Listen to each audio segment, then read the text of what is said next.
Jackson Sherlin from Silverton. Your heifer's needed in the makeup area. Jackson Sherlin from Silverton.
Good morning and welcome to the Junior Shorthorn Breeding Heifer Show at the San Angelo Livestock Show and Rodeo. Our judge for the Shorthorn division is P.J. Butler. Mr. Butler was raised on a fifth-generation cattle operation in South Africa. At age 15, he founded Bond Haven Beef Cattle. Between 1996 and 2012, he grew Bond Haven to 5 locations in 3 South African countries. The Hereford, Red Angus, Brayford, and Brahma herds achieved much success, winning numerous national shows and setting auction records on the continent. In 2012, Mr. Butler relocated to Texas, where he is the international business manager for Transover Genetics. The position, together with running the annual Champion of the World competition, judging shows, speaking at events, and doing cattle consulting, has taken him to 48 states in the United States and 103 different countries thus far. He has judged 83 different cattle breeds in 42 countries. In 2017, Mr. Butler became the first ever cattle judge to judge a national show on all 6 continents. Mr. Butler and his wife, Kula, live in Aledo, Texas, with their 2 sets of twins, William and Emma, and Sophie and Juliet. So we're glad to have Dr. Butler judging the Shorthorn show today.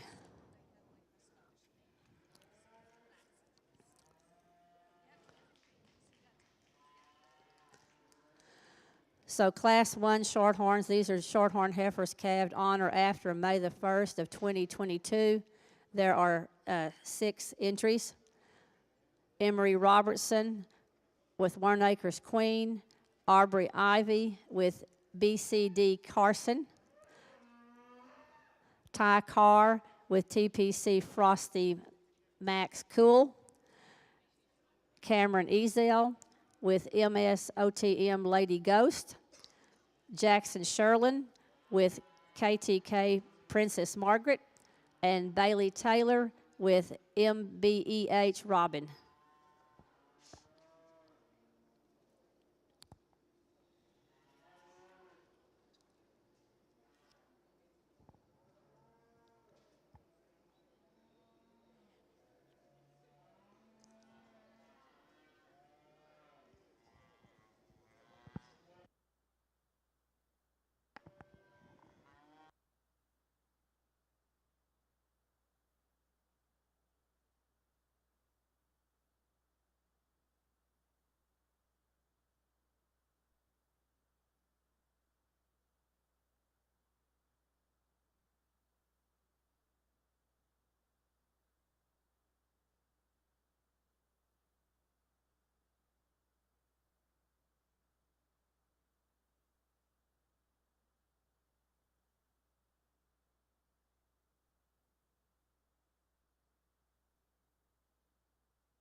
Good morning, ladies and gentlemen, and thanks again to the San Angelo Stock Show and Rodeo for this awesome opportunity to come and evaluate livestock on this Sunday morning. And I'm really looking forward to seeing what the Shorthorns have got in store, because this first class has been outstanding and fun to sort through. Before I get going with explaining the cattle individually, I just want to share a brief philosophy of what I'll be looking for throughout the Shorthorn Heifer Show this morning. Firstly, I'll be looking for cattle that can eat, walk, and reproduce. Secondly, I'll be focusing on the four most important economic traits in a cattle operation. So those are adaptability, longevity, fertility, and functional efficiency. You'll notice I didn't mention milk or muscle or growth or marbling.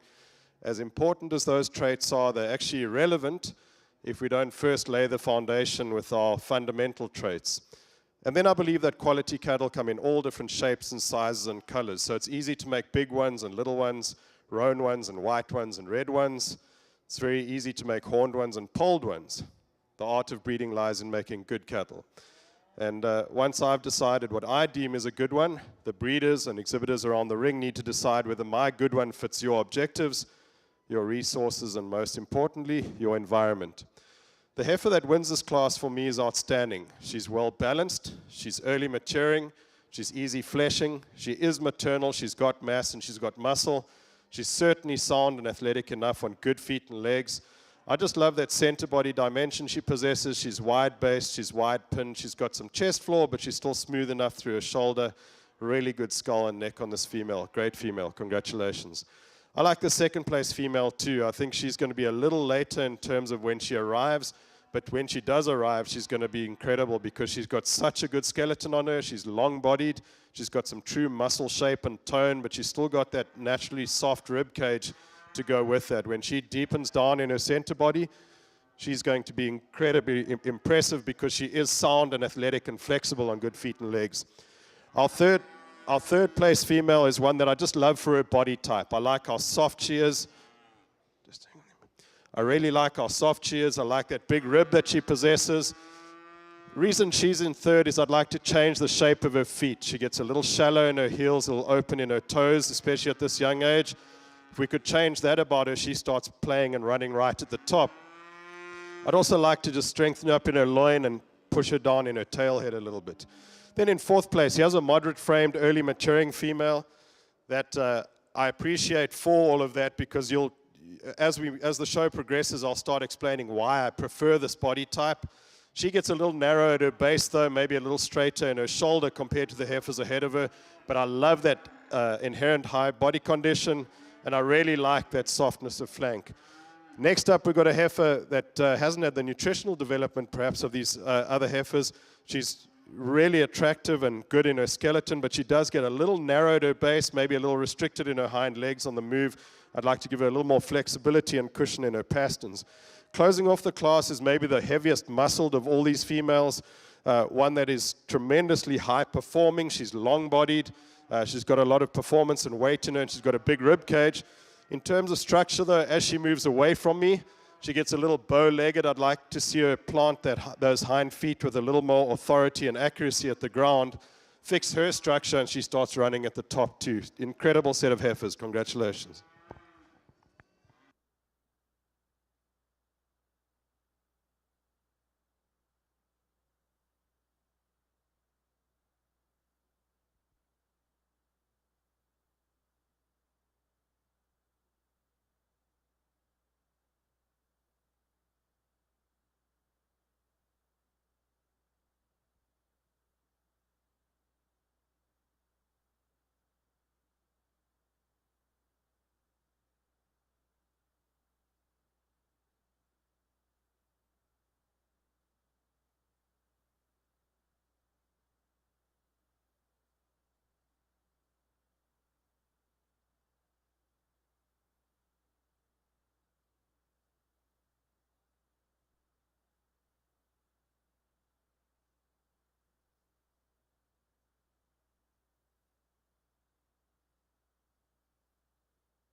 placings in Class 1 of our Shorthorn Heifers.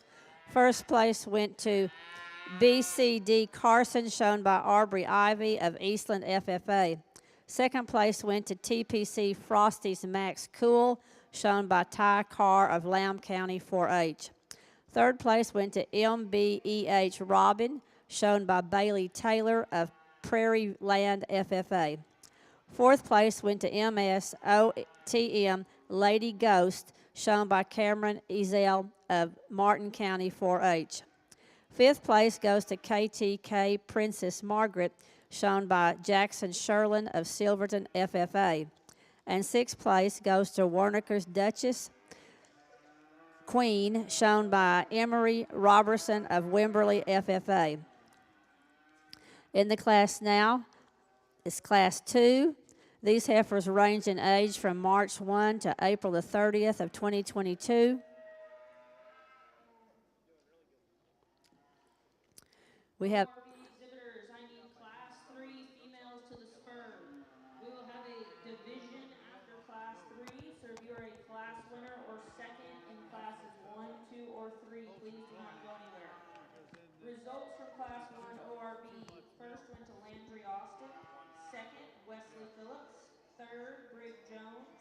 Fourth, Will Young. Fifth, J.C. Ramsey. Sixth, Francis Taylor. Seventh, Charity Sherlin. And eighth, Taylor Sherlin. Again, Class 3 ORB females. If you are not at the spur, I need you there now.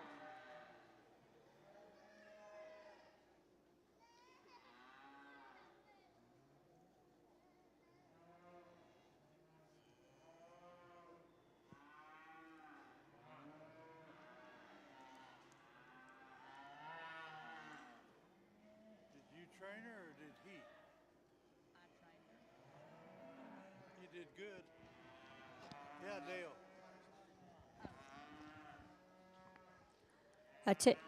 Attention in the barn. We need Class 3 Shorthorn Heifers. Those are the January and February of 2022 to the makeup area. All Class 3 Shorthorn Heifers to the makeup area.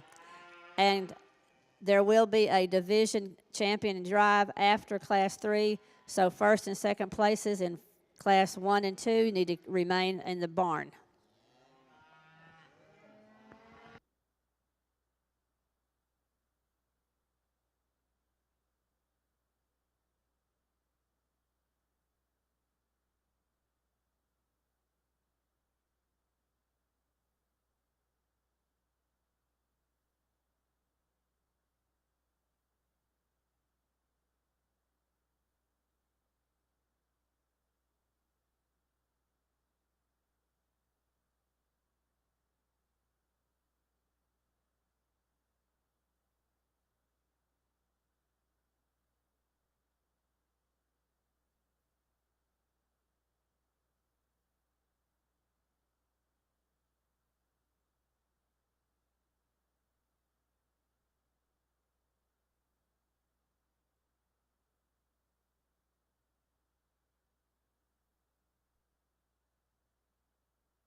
Tension in the barn. We need, for Class 3, we need Peyton Esperanza from DeSoto, Natalie Daniel from Sam Rayburn FFA, and Olivia Patterson from Mansfield FFA. We need your heifers in the ring immediately. Your class is about to go in the ring.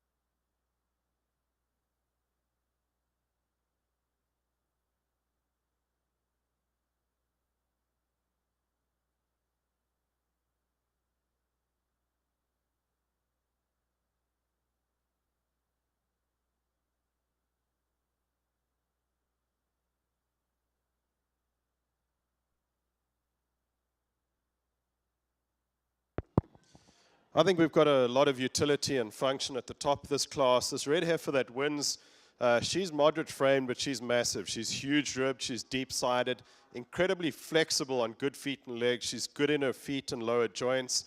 I like that maternal skull that she's got. She's smooth enough shouldered for me. She's big and bold enough in her forerib. A lot of functional efficiency in this female, and I think there's a lot of quality here too. Now, if you want to strengthen her up in her loin a little bit, I can't disagree with you there, but I think here's one that's going to make a tremendous female. Second place female follows in body type and maturity pattern. She's a little coarser in her shoulder, doesn't quite reach out through her shoulder like the heifer ahead of her does. But compared to her contemporaries, she's the soft flanked one, she's the big ribbed one, she's the wide pinned one. And I think in terms of maturity pattern, body type, she's the functional one. Third place female is a little different. Now here's one that's a little later maturing. There's a lot of growth and performance in her. She's third because of her skeletal integrity. Really strong in her spine. She's good on the move. She's flexible in her joints. I like that extra length of body she's got, and also transitions really well from that shoulder back into her forerib. I'd maybe like to soften her up a little bit, deepen her in her flank, make her a touch more early maturing. Fourth place female, similar type and kind here again. Here's one that is nice in her skeleton. She's long-bodied. She's easy moving. I'd like to maybe just soften her up a little bit, maybe correct her in her tail head, widen her slightly in her pins, but she's fundamentally good in her foot and leg structure, really strong over her spine. Fourth place female, here's an attractive female. I just like her skeleton too. She's really feminine in the way she's designed. I like her, how flat-necked and flat-shouldered she is. She's just not as bold in that forerib, not quite as wide at her base, or as well muscled over her top as the females ahead of her.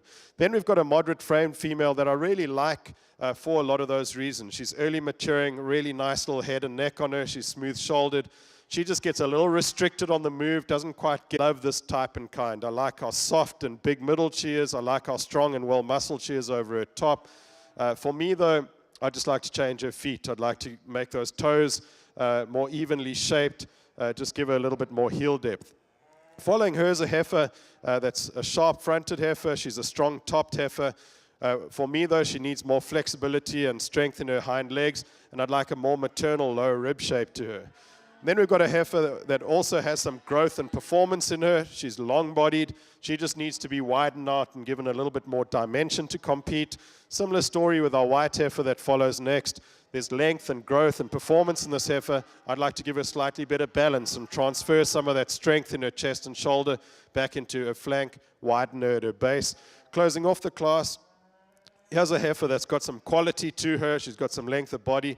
On the move, though, she's a little compromised as she roaches up in her spine, not quite as comfortable on those hind legs and needs a bit more depth of flank. But I do like the natural muscle and performance she has. Good set of heifers. Congratulations.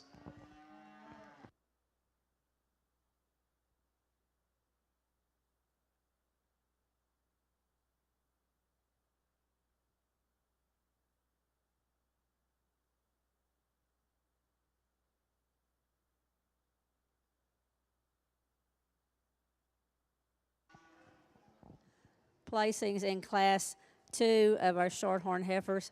First place goes to SNSL Hope's Mirage, shown by Finley Jones, Aledo, Texas. Second place goes to CNC Augusta Beauty, shown by Micah Lowe, O'Donnell, Texas. Third place goes to SNSL Missing Mirage, shown by Chloe Carlisle of Potter County 4-H. Fourth place goes to WHR Dream Lady, shown by Macy Woodward of Moore County 4-H. Fifth place goes to Fire of Cook County 4-H. Seventh place goes to HCC Margie, shown by Caitlin Ezel of Martin County 4-H. Eighth place goes to MJS Queen K. Olivia, shown by Weston McCarver of Lamb County 4-H. Ninth place goes to Red Velvet, shown by Lillian Johnson of Alvard FFA. 10th place goes to Marshmallow, shown by Sophie Plunkett of Chico FFA. And 11th place goes to WHR Lovely Pride, shown by Rayleigh Woodward of Moore County 4-H. Entering the ring now is class number 3. These are January and February of 2022 heifers. We should have 9 heifers in the ring.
In class 3 of our shorthorns, our red heifer that wins this class is so maternal, but she's still massive with enough muscle to her.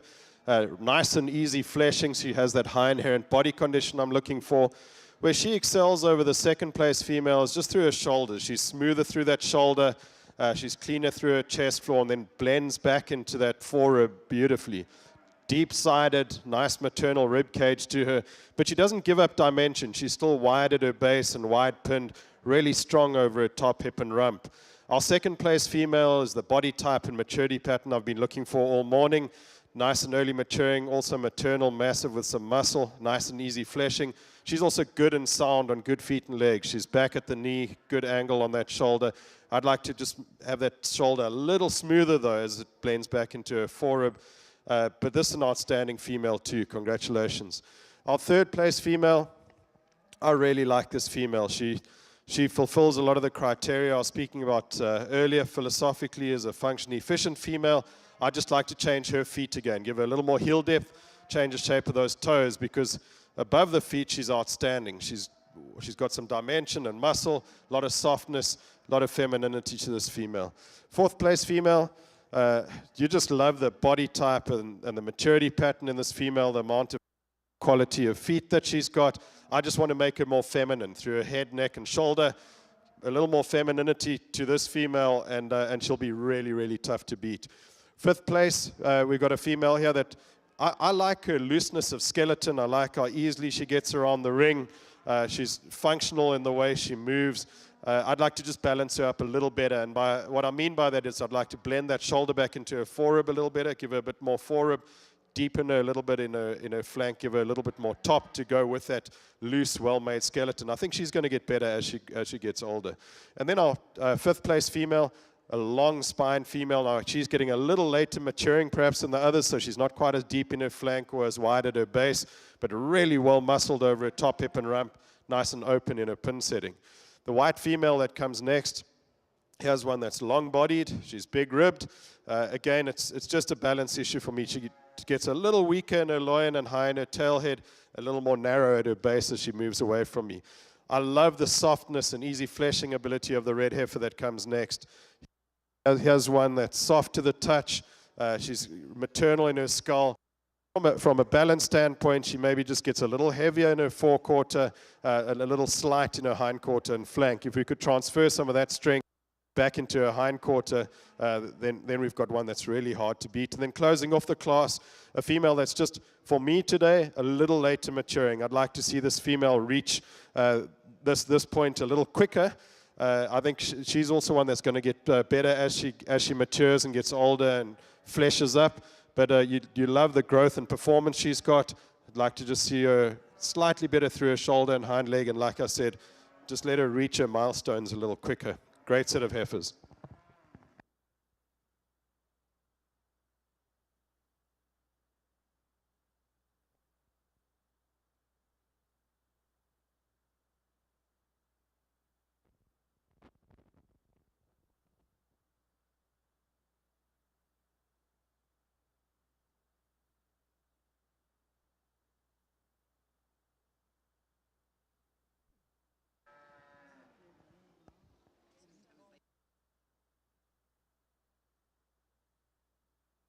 In Class 3 of our shorthorn heifers.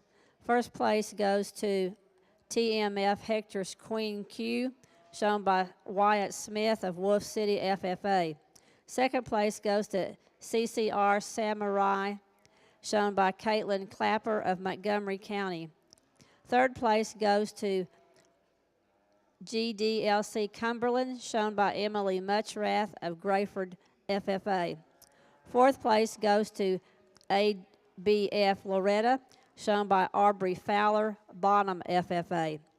Fifth place goes to TL Trump's Starburst, shown by Madison Luttrell of Sash FFA. Sixth place goes to WHR Marcy Girl, shown by John Cox, Rockwall County 4-H. Seventh place goes to Spur Marshmallow, shown by Lauren Sperlin of De Leon FFA. Eighth place goes to HW Venus Elara, shown by Natalie Daniel of Sam Rayburn FFA. And ninth place goes to ROVS Lila Rose, shown by Olivia Patterson of Mansfield FFA. We're now ready to judge for our junior calf champion. So we need our first and second place heifers from the previous 3 classes back in the ring.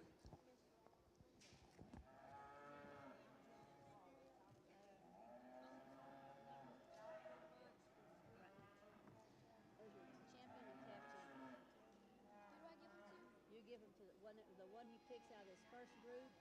Either that girl in the red, that girl in the hat, or that boy back there in the black hat.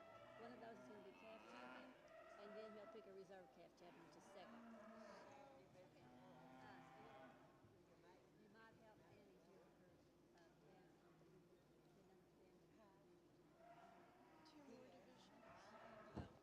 Sorry. Oh, no, you're okay. I keep track of how many classes and divisions we are by looking at that. Oh, okay. Really nice way to start off. Yes, ma'am. There's an awful lot of good in this female. Tremendous amount of rib shape, and she's thick-ended, super sound on the move. At the same time, she's really elegant in that front end as well. Just a lot of maternal type to her. I think she wins the class pretty handily. Then it gets a little bit closer as we move down the line. Next heifer in the lineup's another one that gets out and moves. She's just a little shorter neck, a little more round in her shoulder.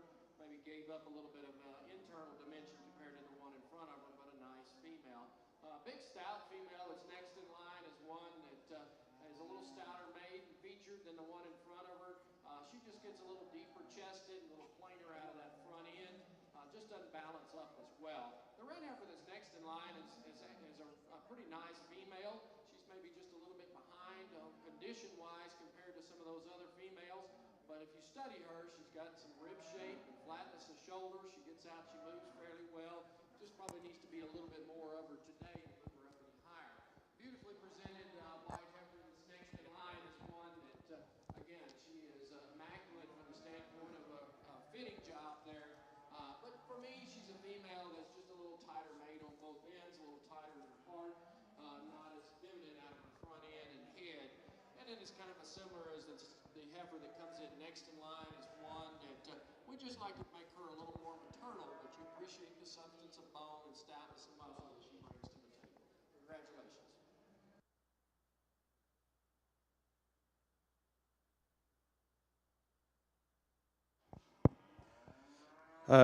On the shorthorn side, we come to the first division championship here, and I think we've got 6 females that represent the philosophies I tried to lay out this morning really, really well. Let's give these 6 exhibitors a big round of applause for the quality that they've brought us, and just the professionalism and the courtesy in which they present these cattle too. It's just a class act. I'm looking for balanced cattle, and what balance means to me is it's a physiological balance, so all the body parts and skeletal parts are fitting together in the right way. The endocrinology is working, so all the glandular function's good. And then I'm looking for a balance of true muscle shape and tone, and then that easy fleshing or fattening ability. And what you'll see, all 6 of these females are easy fleshing females. And then I'm looking for hormonal balance. So we want our females to be feminine and ladylike. And if there were bulls today, we'd expect them to be masculine and full of testosterone. So these females do that exceptionally well. Jason mentioned it's Sunday, so we're going to have a little Sunday school here. And the first class of the day is going to be math. And for me, the most important math equation that I can give you today in Sunday school in this Shorthorn show is that high inherent body condition plus hormonal balance equals fertility. Okay, so that means easy fleshing cattle. If they're females, they must be feminine, then they'll also be fertile. A very important math equation. So hope you guys take that to your Monday school and enlighten your ag teachers and other teachers on that as well. This is an exceptional set of heifers, and I've certainly got 2 favorites out here that I'll point out to you now. Congratulations to the exhibitors.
Our junior calf champion was BCB Carson, shown by Aubrey Ivy of Eastland FFA, and the reserve calf champion was the second place in Class 1, TPC Frosty's Max Cool, shown by Ty Carr of Lamb County 4-H.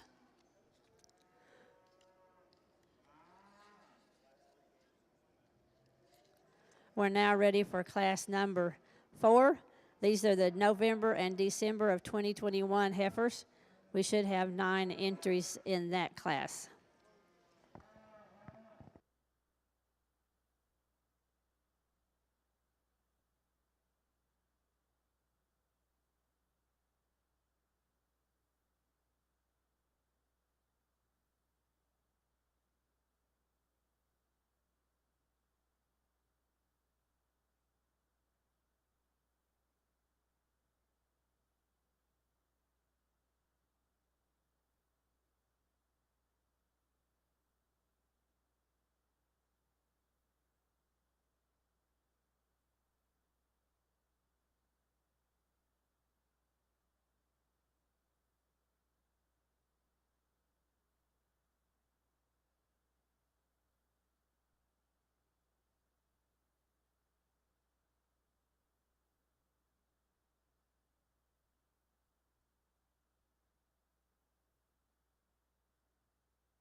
I'm missing Lauren Gates and Destiny Lackey for Class 6. All right. Attention in the barn. We need Destiny Lackey for class 6 Lauren Gates. Lauren Gates. and Lauren Gates from Willis FFA. And all Shorthorn exhibitors, y'all should be bringing all of your heifers to the show ring. We need all Shorthorn heifers to the show ring.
Attention in the barn, we need all shorthorn heifers to the makeup area, please. All shorthorn heifers to the makeup area.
Attention in the barn, we need Sophia Patterson from Mansfield with your entry for class 7, and Taylor Sherlin from Silverton with your entry for number 7.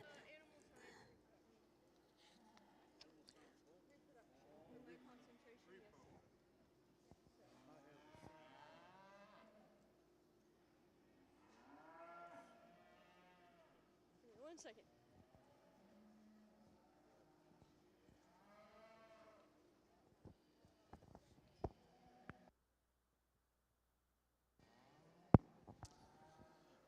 Very interesting exercise in evaluating livestock, because I think in our top 3 females, there are a lot of positive traits that you want to reward, and then there's some traits in all 3 of these cattle that maybe deter them from going all the way today. But I think this heifer that wins the class, you've just got to appreciate that combination of maternal mass and muscle. You've got to love that center body dimension, the base width, and the chest floor she's got. I just wish she could have a little more angle on that shoulder, that she could move out with a little bit more expression and freedom and flexibility, and perhaps get that neck out of the shoulder a little higher. But this is an outstanding female. I think there's a lot of function and utility in this female, and one that is an outstanding breeding piece for breeding shorthorn females moving forward. I love the body type of the second place female. Now, she's really, really good through her neck and shoulder, and as she blends into that forerib, she's nicely muscled over her top. The reason she's second is just the way she used those hind legs. I'd like to see her put those hind legs down with a little more accuracy, get those dew claws pointing straight back as she moves away from me. But with her too, I like that combination of muscle and softness, and I really just like that easy doing early maturing package. Our third place female, in terms of athleticism and structure, flexibility, you love this female. She's so fundamentally sound and good, and you've got to appreciate that about her. She just doesn't have the forerib and the center body to compete with those 2 ahead of her, but from a structural integrity standpoint, you just love her. Then in fourth place, here's one that from dimension, rib shape, the amount of growth and performance she's got, you love, but you just want to stretch her neck out a little bit, flatten it, smooth that shoulder a bit to give her a bit more feminine balance. But I just love the composition of that heifer. Then our next heifer that comes in, this roan heifer, you've got to appreciate too, for the natural shape and dimension and muscle she's got. You just want to fix her up over her loin, widen her at her base. The following heifer behind her, quite a similar story on this heifer. She just needs to be softened up and given a little bit more of an early maturity pattern, give her a little more center body and heart girth. The heifer that follows her just needs to be widened at her base. What I do like about this heifer is that explosive muscle shape that she's got, a lot of performance and power in her. And then second from the back, we've got a little red heifer here that's a little behind in terms of her nutritional development, but also in terms of true skeletal width and dimension. You want to give her some chest floor base width and more strength in her hind leg. I like the femininity and top in that heifer. And then closing off the class, here's one that's got muscle, she's got power, she's got foot and bone. I'd like to change her hormonal balance, just make her a little more feminine and ladylike, give her a bit more expression in her vulva, give her a little more extension and flatness in her neck. Congratulations, great set of heifers.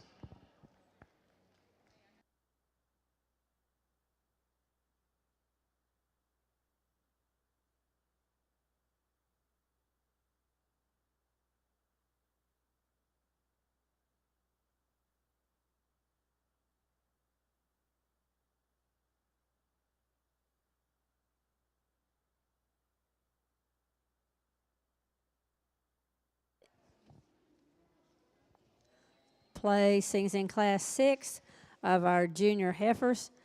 First place goes to SLBL Jade, shown by Kenzie Thomas of Dallam, Heartland County 4-H. Second goes to CCR Pinky, shown by Aubrey Ramos of Andrews County 4-H. Third place goes to TMF Moving Miss Mirage, shown by Lauren Gates of Willis FFA. Fourth place goes to TMF Margie's Time, shown by Kate Swan of Lorena FFA. Fifth goes to SS Gucci, shown by Aubrey Atkinson of Gonzales County 4-H. Sixth place goes to MADE Foolish Lady, shown by Destiny Lackey of Hopkins County 4-H. Seventh place goes to C&C Perfect Cumberland, shown by Kason James of O'Donnell FFA.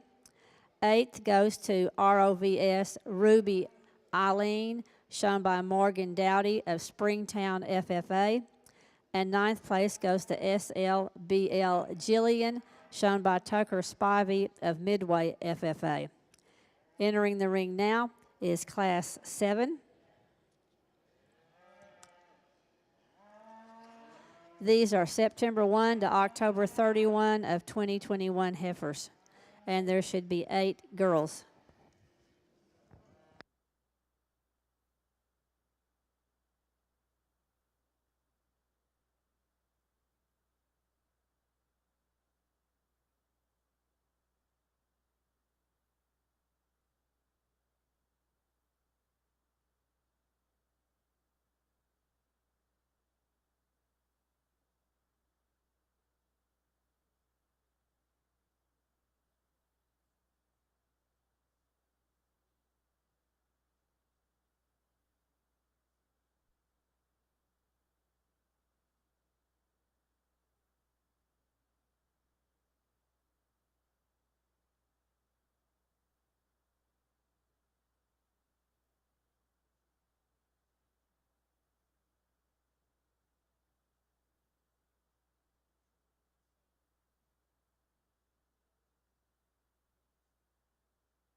On the shorthorn side, I think we've got an outstanding heifer to win this class.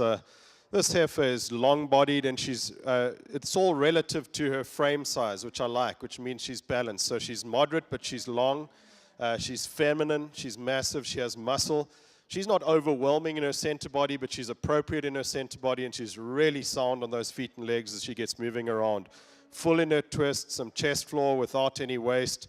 I think that's an exceptional female. Congratulations. I love the body type of this female here in second place. She's big and bold and muscular and soft. She's also good and sound on her feet and legs, but I just need to make her a little more feminine through her neck, head, and shoulder for her to compete with the heifer ahead of her. If we can do that, and I think it might be a nutritional thing too, just step back off the accelerator for a while and let her be a cow, and I think she's going to surprise you pleasantly. Our third place female, from a body type and a maturity pattern and a structural soundness standpoint, she has to be third. She's not as tidy in the way she's designed. She gets a little high in her tail, a little cresty in her neck, but her fundamentals are right. She's got dimension, she's got softness, she's got rib cage. Really nice type of a female that's going to be a very useful breeding piece. Fourth place is the greenest heifer in the class, but I think there's a lot of good in this female because her fundamentals are right.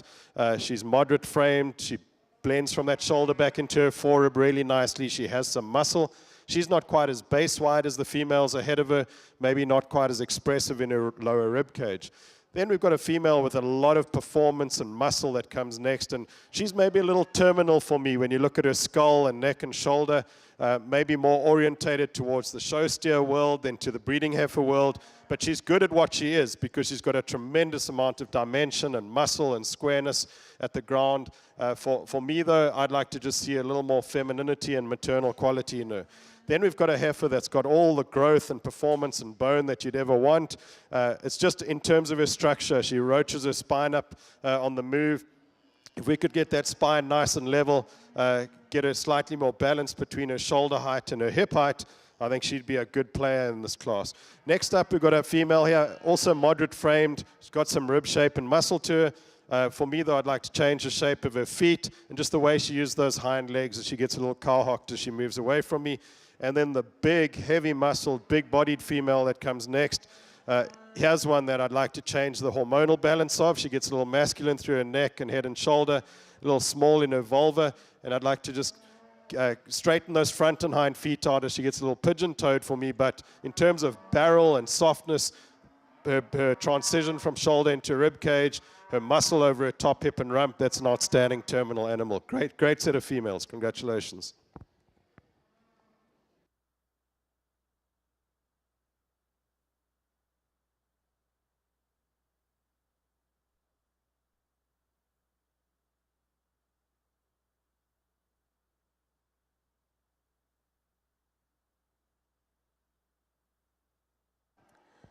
Placings in Class 7, Junior Heifers, calf September 1 to October 31 of 2021.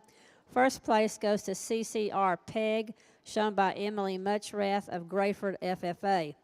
Second place goes to WHR TS Augusta Pride, shown by Tori Ann Belcher of Commerce FFA.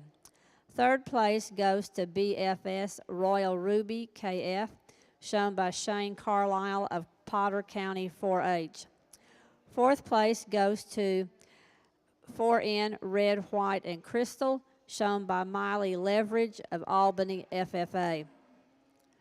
Fifth place goes to WHR CMF Cumberland 9, shown by Callan Stewart, Randall County 4-H. Sixth place goes to HM Pizzazz, shown by Sophie Patterson, Mansfield FFA. Seventh place goes to Rocking H Celine, shown by Taylor Schertz of Silverton FFA. Eighth place goes to MAC Ruby Diva, shown by Cambry Weatherby, Reagan County 4-H. Entering the ring now is class number 8. These are May 1 to August 31 of 2021 heifers, and following this class, we will do the division for the junior heifer calf and reserve junior heifer calf division.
The functional female wins this class. So here's one that has a lot of maternal quality and femininity up through her shoulder, neck, and head. She's big and bold and soft-centered.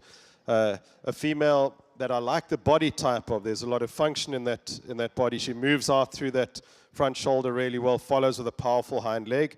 She could have more heel depth, for sure, compared to her contemporaries, but I think there's still enough quality and usefulness and balance in that female for her to win the class.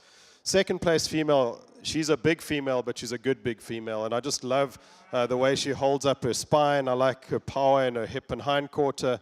She's got a good hind leg on her. The only reason she's second is she comes at me a little bow-legged and pigeon-toed, and if we could straighten out those front feet, then she's going to be very, very hard to beat. Unfortunately today, there was a that was right on those shoulders and front feet, because I really like this heifer. Breed her to a bull that's really good in the front. She's going to breed you something special. Then our third place female, one again that you just love for a maturity pattern, ease of fleshing, body type. But with her, she's maybe been pushed a little hard in terms of nutrition, and that seems to have tightened up her spine a little bit. She's laboring out of her shoulder. If we could give her a little more angle out of her shoulder, maybe freshen her up a bit, she becomes really competitive because of the quality that she possesses, because of that extra dimension she has, and because of how good she is on her feet and legs. Then in fourth place, we've got a female that I like. She's fundamentally good. She's good in her skeleton. She's good on her feet and legs, gets out and moves. She just needed a bit more volume and dimension and length to compete. And then closing off the class, another one that's really well muscled, big-bodied. She just gets a little tighter flank, perhaps a little straighter shouldered. If we could balance her out, give her a bit more of a female wedge, she'd be really competitive today. This was a good class, top to bottom. Congratulations, guys.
a lot more quality and some numbers in our second division in the Shorthorn show. And I think these 6 exhibitors deserve just as big a round of applause as our first division had. You guys have brought us an outstanding set of heifers. Congratulations. Let's put our hands together and congratulate them. I think I'm just going to stress why I've been looking for these earlier maturing, easier fleshing, high inherent body condition females. And we're in the beef industry, and in the beef industry here in the US, it's mainly feedlot driven, and it's production driven, and these cattle need to perform at a younger age. So by 18 months, we expect our females to be bred, we expect our bulls to be working, and our steers to be dead. So anything that's later maturing is going to miss the dance. These cattle aren't going to miss the dance. These 6 females are appropriate in their maturity pattern. They're not too quick, but they're certainly not going to get there late. They're going to be right on time. And those early maturing, easy fleshing cattle, they forage better. They're more fertile. Like I said, they're earlier maturing. They have better temperaments. And when the steak hits the plate, it's a better eating experience. So that's where my bias lies, and I hope I'm going to stick and be as consistent as I can with that. There's a heifer out here that maybe didn't have the very best fitter in the US working on her, but I'll tell you what, there's so much quality and usefulness and utility in this female. She's so industry appropriate. Her maturity pattern, her body type, her structure, like we said in class, deepen her heel half an inch and you make her perfect, but she's still good enough to win this division, and that's the heifer at the back. Outstanding female. Congratulations.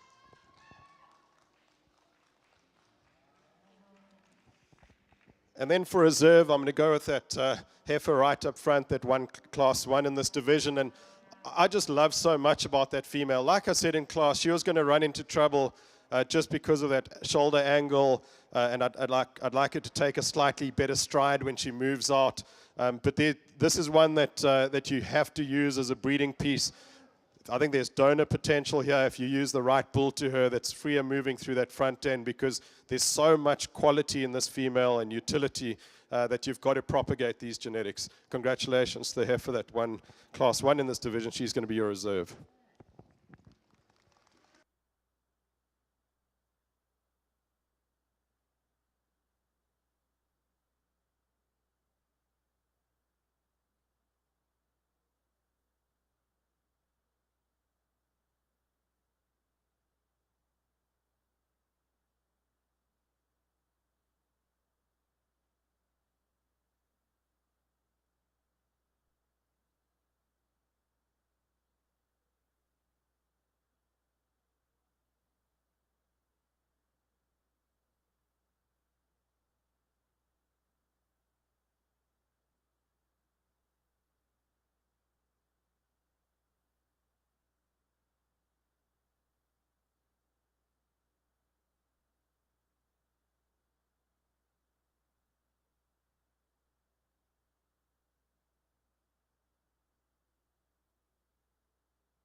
They didn't put it in there.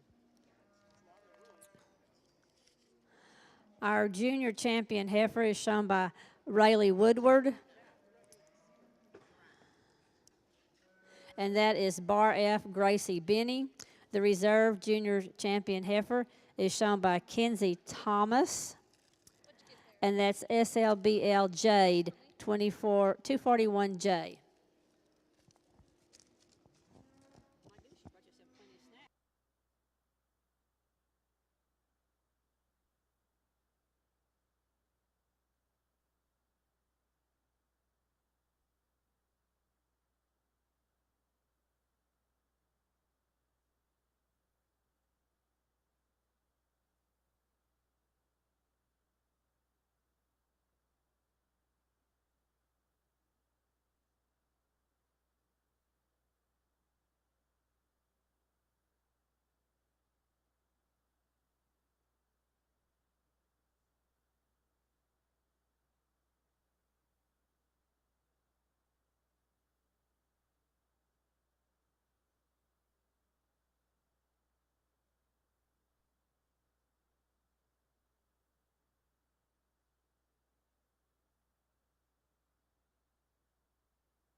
I think we've got two very impressive girls that lead off this class. And the roan female, for me, where she just pips the white females in terms of the way she gets around, especially moving through her shoulder, that extension, that flexibility that she has, that strength in her hind leg.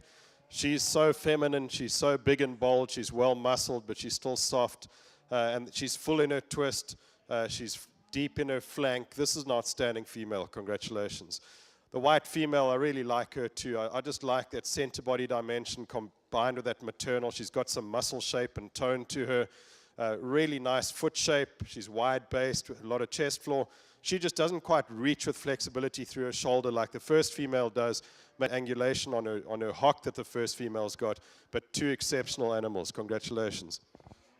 So the third place white female, here's one that I really like. She just looks like a productive female. She's big-ribbed. She's maternal. She's not quite as coordinated in her skeleton or on the move as the first two are, especially the way she uses those hind legs, like to strengthen up a little bit maybe in her loin. But I just love the mass and power combined with that maternal that she possesses.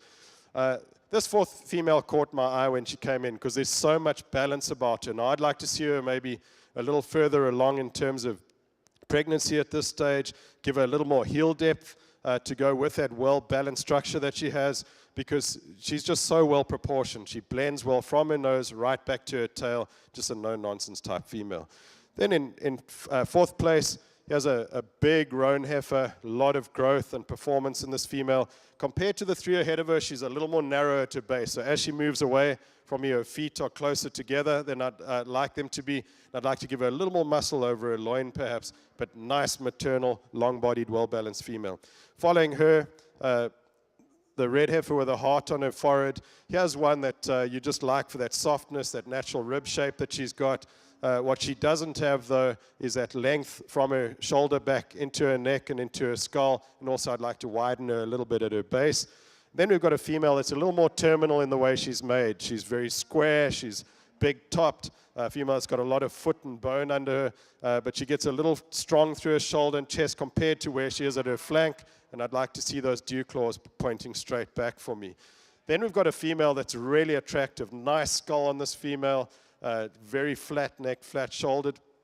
Two things about her. Her energy requirements might be a little high for me in terms of her maintenance, and she gets a little high in her spine on the move. But I do like how much volume and capacity she's got to go with that at tremendous length and growth. Then closing off the class, an early maturing female. The reason she is where she is just she's got a bit of a monkey jaw. I'd like to see that jaw hit the dental plate with more accuracy for her to stand higher. Fantastic class of females. Congratulations.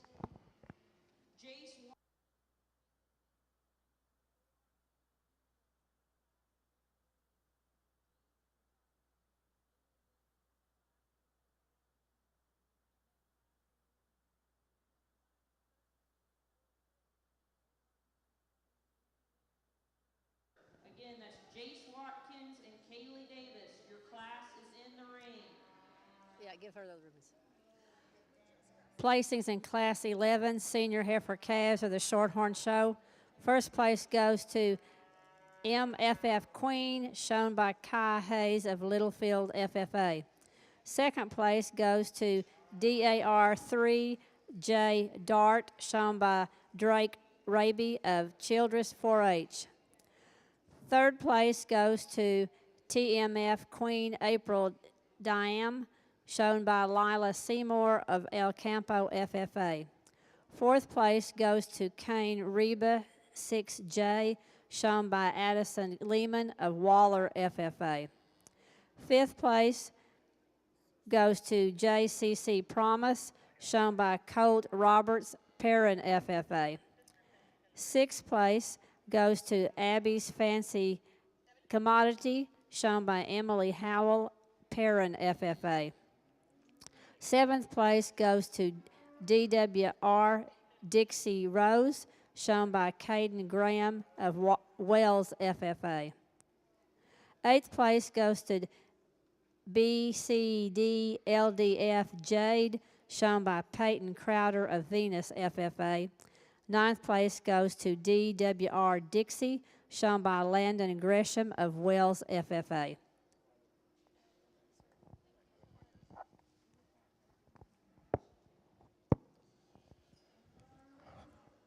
I do love evaluating pairs, and in the US, you don't often get the chance to evaluate too many pairs because it's all about those bred heifers. But this is a really good pair of cattle to lead off this class. So he has a shorthorn female that's doing a tremendous job on her heifer. She's big-bodied. She's really good on her feet and legs. A lot of shape on that hock. She's back at the knee with good angle on her shoulder and really strong over her top, hip, and rump. She's not got the most perfect or prettiest udder, but it's definitely functional as evidenced in the calf. There's a lot of rare udder in this female with evidence of milk flow. I'd like to maybe just strengthen her up a little bit in that fore udder, get it blending into the body wall a little better and shorten those teats slightly. But a tremendously good female who's maintaining herself and her condition really well considering the calf that she has at her side. I like the second place female's udder better. I think he has an udder that's level in her udder floor, really well suspended ligaments, ideal teat size, all four teats pointing straight down. But this female doesn't quite have the strength of hind leg. She tends to not hit the ground with as much accuracy as she moves away from me. And she hasn't got the center body dimension of the first place female when you look at her lower rib shape and her softness of flank. But this is no doubt an outstanding female doing a tremendous job on her bull calf, a really stout little guy that is clearly flourishing with a lot of vitality. Two good females. Congratulations.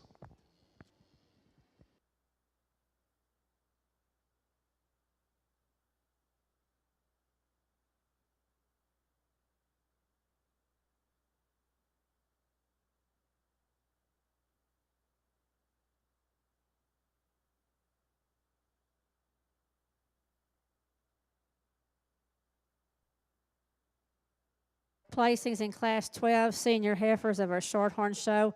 First place goes to CCR Charming Lady and her baby calf, shown by Emily Muchrath of Grayford FFA. Second place goes to TMF Duke's Revival, shown by Kaylee Corley of Willis FFA. We're now ready to select our champion senior heifer calf.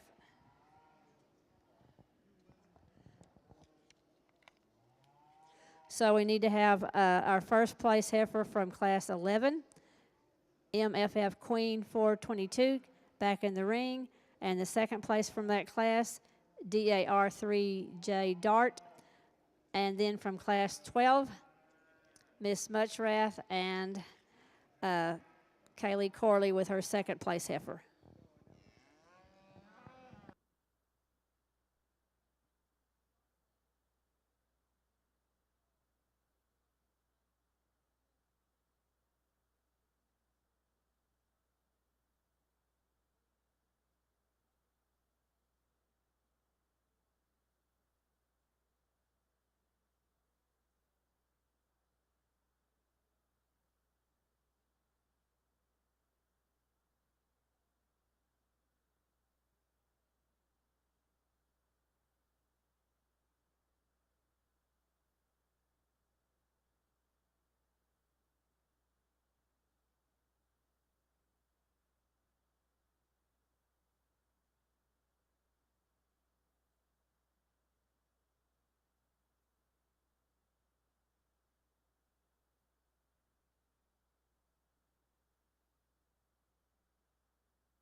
Our senior division just had the 2 classes, but goodness, these are outstanding, productive females. So let's put our hands together and congratulate all 4 of these exhibitors just for the power and the quality.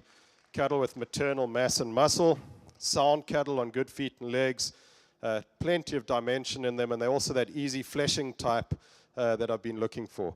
Now, the second lesson for Sunday school today is going to be English, and I've lived here for 10 years and realized very quickly that you don't speak English in Texas. So we're going to give you a quick English lesson, and it's also going to try and tie into what we're trying to do today. So today's English lesson is going to be alliteration. So what we're going to try and do is get 4 words that sound the same and make them mean something. So the first thing is preserve. We're going to try and preserve 2 things. One is the way in which we make a living, in which we grow animal protein to feed a hungry world of 8 billion people. So preservation is incredibly important.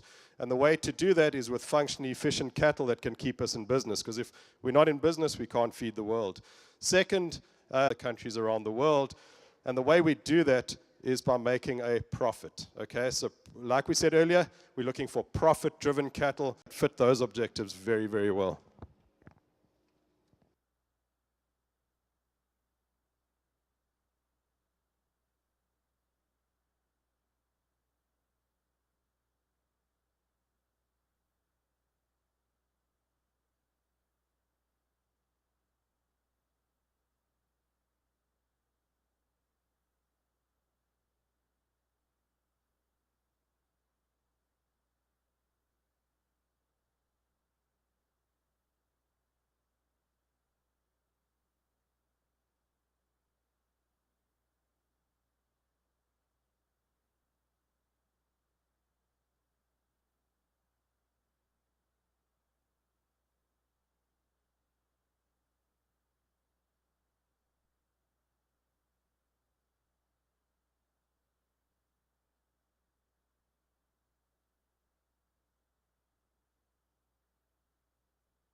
Our senior heifer champion was entry 1556, shown by Kai Hayes from Littlefield FFA.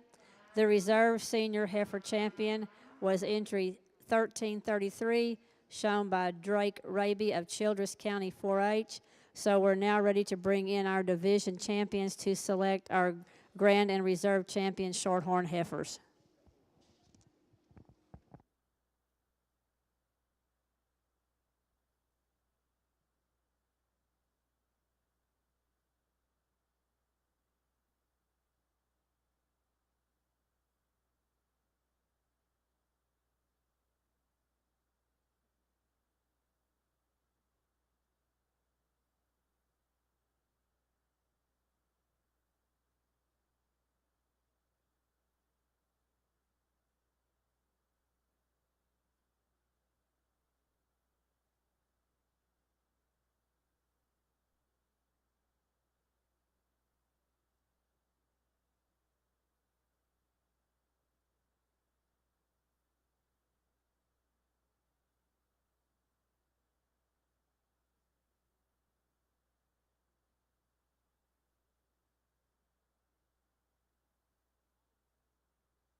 This has been an outstanding short-horn female show, and the 6 exhibitors in the ring now can be proud of getting to the sharp end of this show, jumping through and over hurdles to do so.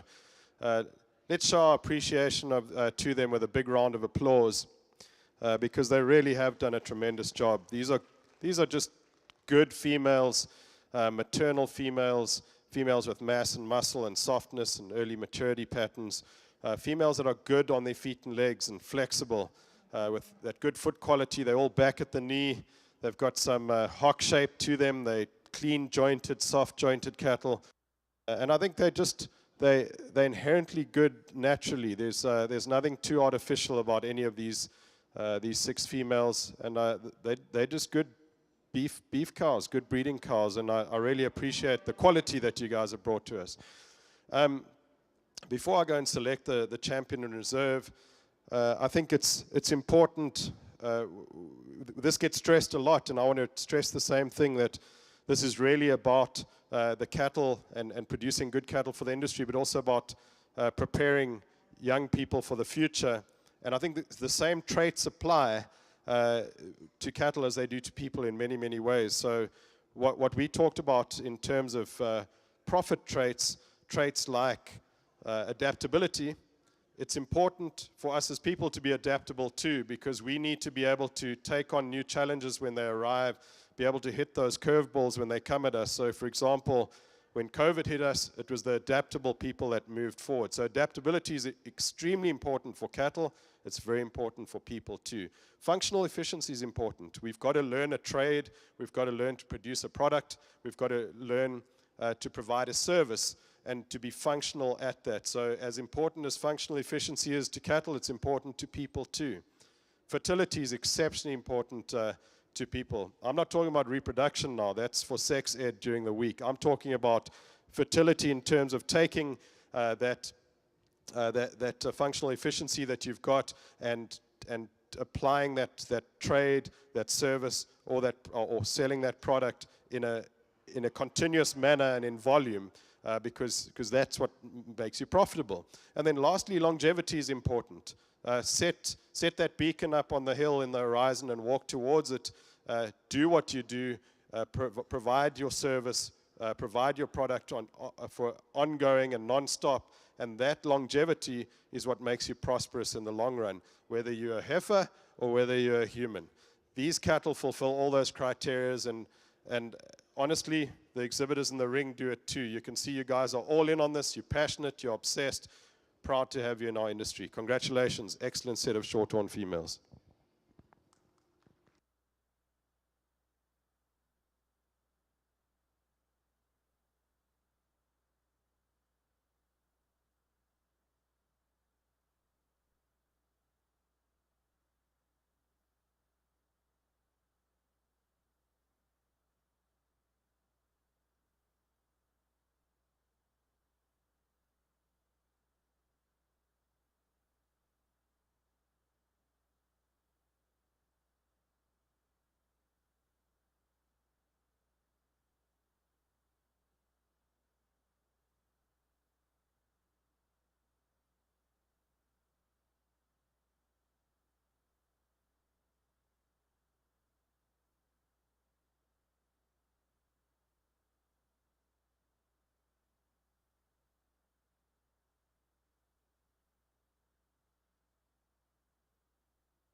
Our champion shorthorn heifer was shown by Rayleigh Woodward of.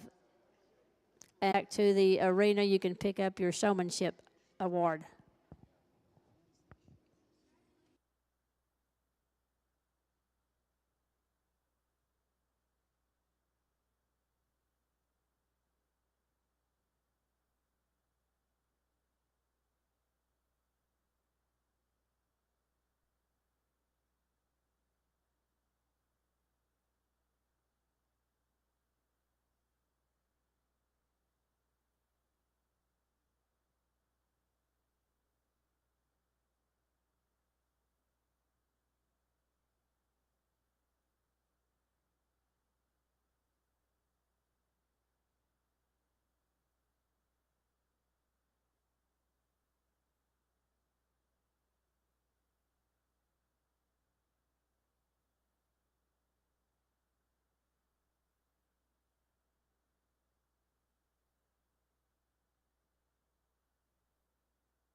Charlet exhibitors, we are fixing to start this show.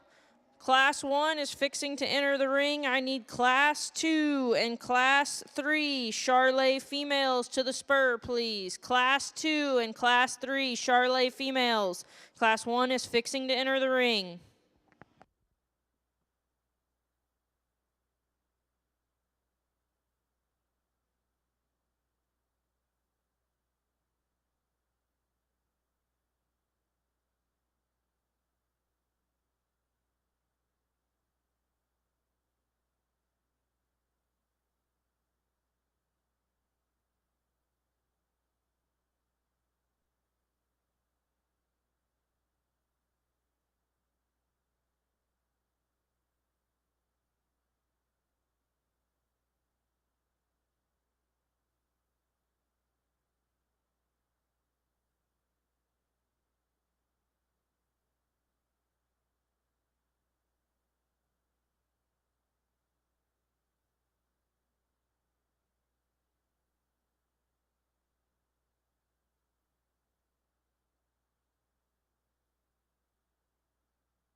McKenna Mitchell, if you could please bring your Class 2 Charlet female to the spur. We are lining up Class 2. McKenna Mitchell.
This is a fun way to start our Charolais show with a nice class of 4, but there's quality and utility. There's quality and utility in all 4 of these females. Let's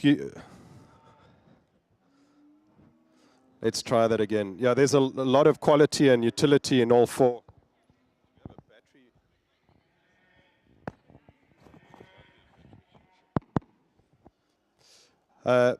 Like I said, there's a lot of. Yeah, I think we're going to.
Okay, let's try this again.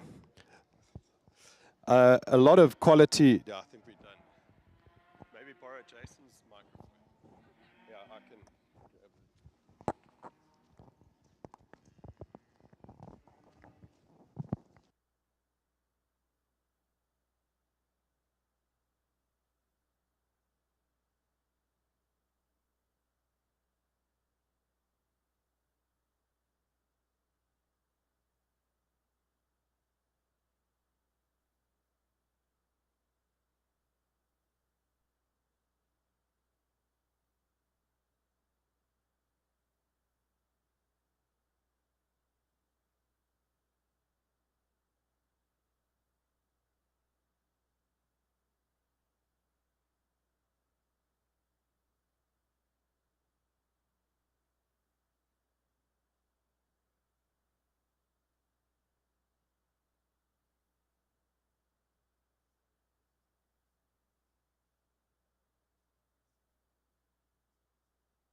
The fundamental traits first. And then I believe that quality cattle come in all different shapes, sizes, and colors, so it's easy to make big ones and little ones, horned ones and polled ones. The art of breeding lies in making good cattle. And I'm going to decide, it's my job today to decide what I deem is a good one, and then it's your job as an exhibitor or a breeder to decide whether my good one fits your objectives, your resources, and your environment. The heifer that wins this first class is extremely well balanced. She's feminine. She's long-bodied. She has enough muscle to her. She comes to us in a nice at a nice nutritional stage of development where she hasn't been overdone, but she's showing her potential really well. She's showing some muscle tone and depth. She's showing an incredible amount of flexibility off both ends of her skeleton. That adds to her balance. She's pin wide, she's base wide, she's got some chest floor. Just a really nice, balanced and functional package. I like our second place female too. I really like the substance and ease of fleshing in this female. I love how maternal and soft she is through her skull, neck, and shoulder. She's also a flexible female. She gets out and moves out of her shoulder, follows with a good hind leg. I would like to make her a little taller fronted, tone her down a little bit in her tail head to give her slightly better balance, but that's a really good heifer. In third place, we've got the powerful female in the class. So much mass and muscle to her, tremendous rib cage and depth of body. Now she gets a little strong-shouldered and a little restricted in terms of how she moves out of that shoulder compared to where she is back in her hip and hind quarter. She could do with a little better balance to compete in this class, but if you're looking for power and pounds, you're going to love this heifer. Closing off the class is a heifer that's very similar in type and kind and design to the heifer that won the class. When she stands, you love her because she's big body, big ribbed, she's soft flanked, a heifer that is really good over her top, hip, and rump. When she moves, though, she's a little straight-shouldered, a little restricted in her hind legs. So if we could give her a bit more flexibility off both ends of her skeleton, she'd be running at the top of the class. Great set of females. Congratulations.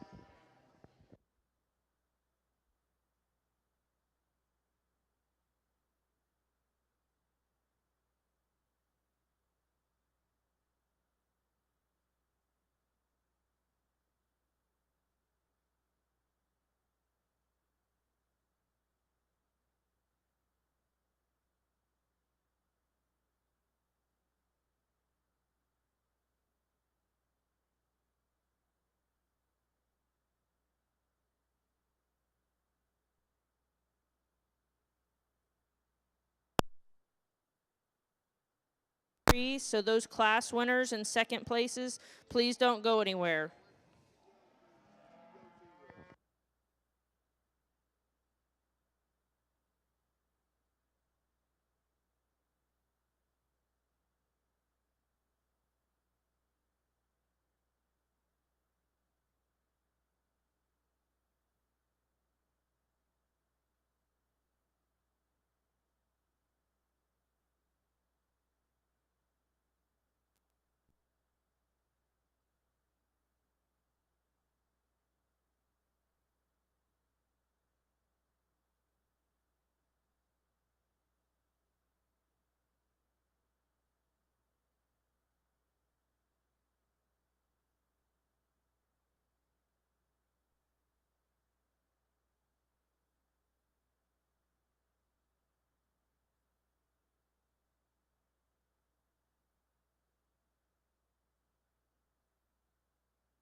Nice class 2 of Charolais heifers. Our class winner for me is the widest based female. She's got the most chest floor to her, but she's still clean through her front, really feminine and elegant. She's big topped with a lot of muscle. I like how naturally her rib cage trends towards her flank, so she's nice and maternal in her rib cage. Good foot under her, nice angle on her hock and knee. Nice, complete female. Congratulations. Second place female is very similar in type and kind. Now, the difference between her and the first heifer is she's a little more narrow at her base as she moves away from me, so not that true skeletal width of the first female. But I really like her combination of muscle and easy fleshing ability. A lot of length of body and maternal in this female too. Then in third place, a female that's a little behind in terms of nutritional development. I have no issue with that. I think she's right on target in terms of keeping her fresh and functional. But on the move, she gets a little high in her spine, a little straight in her shoulder, and that's what slips her into third place. Good set of heifers. Congratulations. A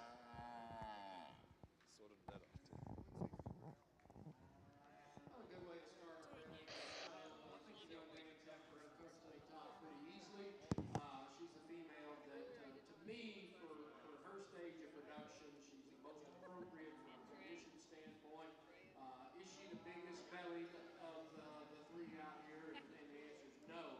But I think as you really study this female, she's a little longer spine, which is a good thing. That means pounds. And with that, you really have to study that shape and dimension of rib. And that heifer, for her age, I think she's got plenty of belly under. Just a high-quality, thick-made kind of female. The next heifer in the lineup is one. I debated whether to switch these two.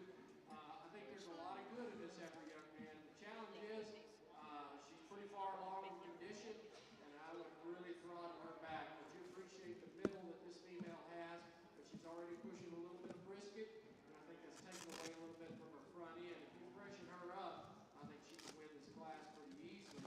The next heifer in the lineup's one that's a thick-made kind of a female, just a little rounder shoulder, maybe a little shorter in her neck design, but that's a very attractive female. The next one in line, long neck, flat shoulder. She's just a little too steep out of that shoulder. I'd like to lay that shoulder back, make her a little correct and sounder on the move. Next heifer is a female that's got some depth of body to her. She's just a little more rugged in her shoulder. Next heifer is a little bit straighter out of her shoulder. Just like the heifer comes in nice behind her, is one that we'd like to make her a little bit correct and skeletal-wise on both ends. The little heifer that's next in line looks like she just had a bad mama, and she just needs some groceries. But feed that heifer and get her over kind of the weaning and so on, and I think that one could be kind of nice down the road because there are some bits and pieces there.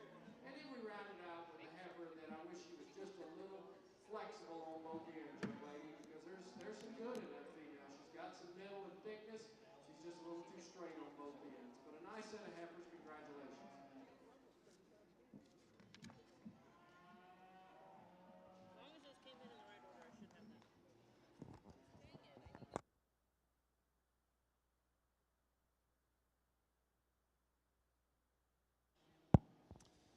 that. As our three heifers move around, here's a very good trio of heifers. Our heifer that wins the class for me is the complete one. She's the athletically sound one. She's the best balanced female. She's wide stifle to stifle, but there's no coarseness about this heifer. Just really nicely put together. Second place female is best when she's standing, long-bodied, really maternal, a good skull in this female, nice flat-necked and smooth-shouldered. A female that is good on her feet, but as she gets to moving, she roaches her spine up a little bit. If I could loosen up her skeleton, she'd be super competitive in this class. And then third place female is the longest bodied female in the class, one that you really appreciate for that. She's got some bone and muscle to her too, but she's also the narrowest based and shallowest body heifer in the class, and that's why she slips into third. I like the performance in her. I'd like to see her just slightly earlier maturing.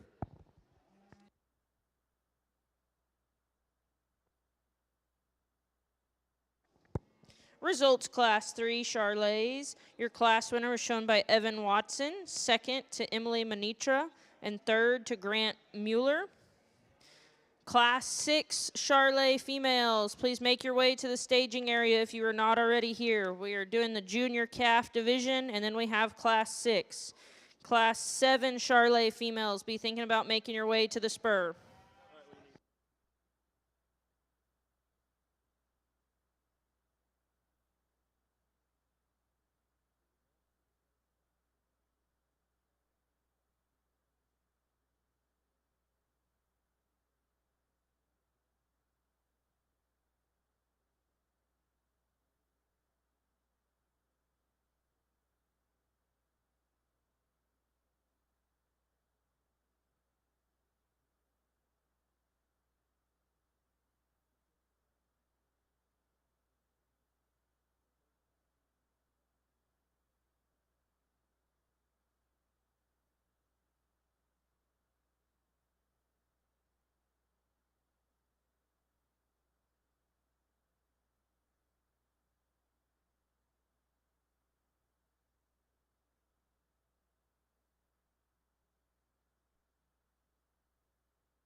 This has been a nice division of Charolais females, and these 6 exhibitors have definitely brought us the functional ones, the ones that combine some maternal mass and muscle, and the ones that are good in sound on their feet and legs. So let's put our hands together and congratulate these 6 exhibitors on a tremendous job of bringing us the quality that they did.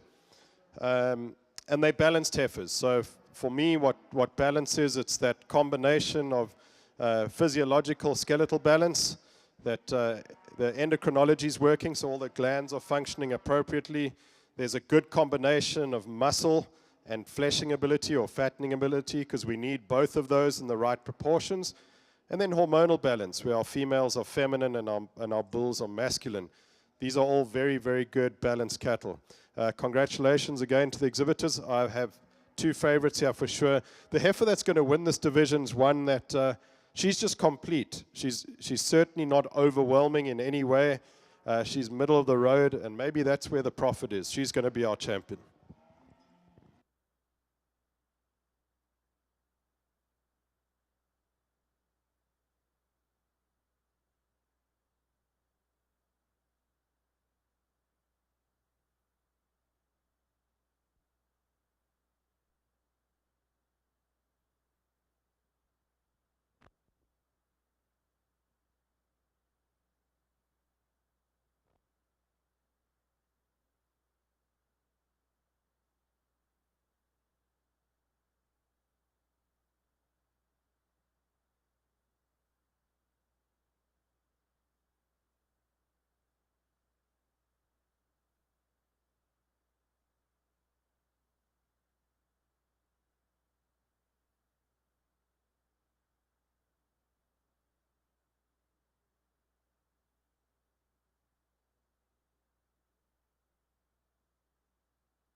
Charolais exhibitors, Class 6 is in the ring. If you have a Class 7 or 8 Charolais female, please come to the spur.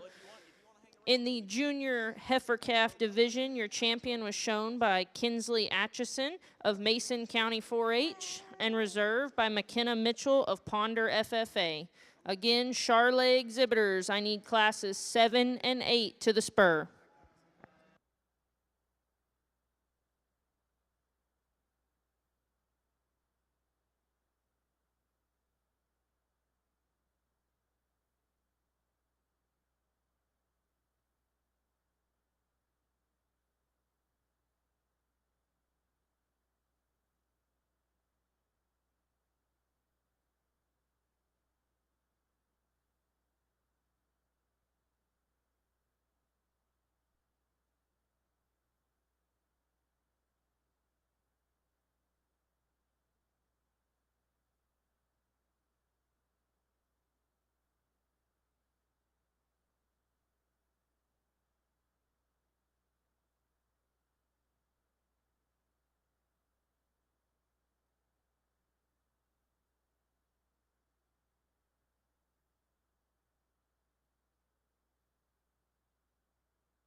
Charlotte exhibitors, Ashlyn Wood, I need you at the Spur Arena for Class 7. Ashlyn Wood of Garza County 4-H.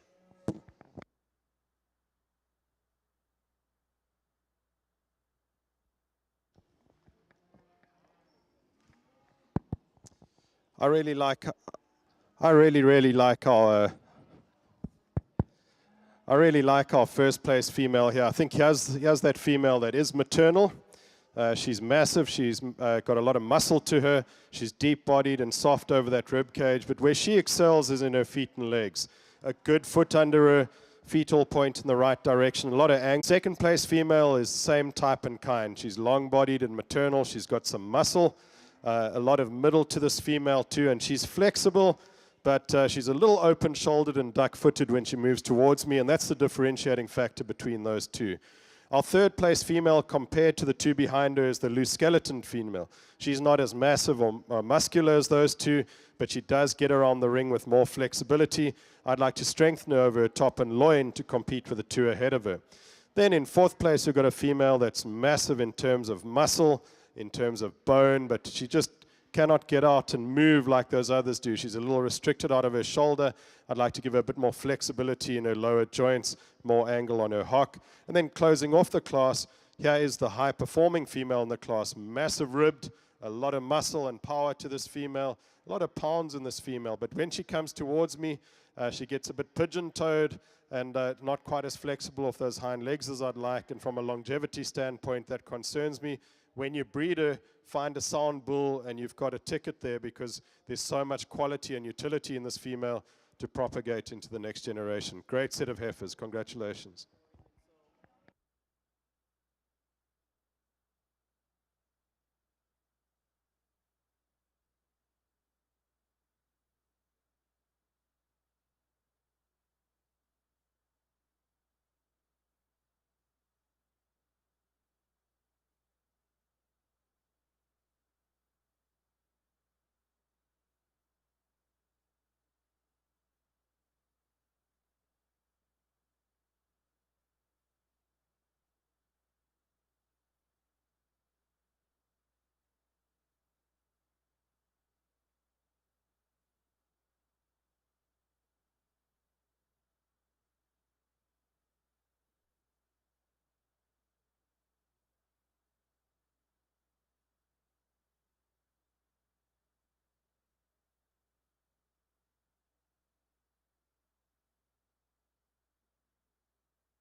Results from Class 6 Charlotte Heifers. Your class winner was shown by Jalen Grossclose. Second, Mary Claire Goyen. Third, Ashlyn Wood. Fourth, Wyatt Arlett. And fifth, Emma Adams. Class 7 Charlets are in the ring. We need classes 8 and 9 to the spur, please. 8 and 9.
Is this my Yes, that's for you. Coke?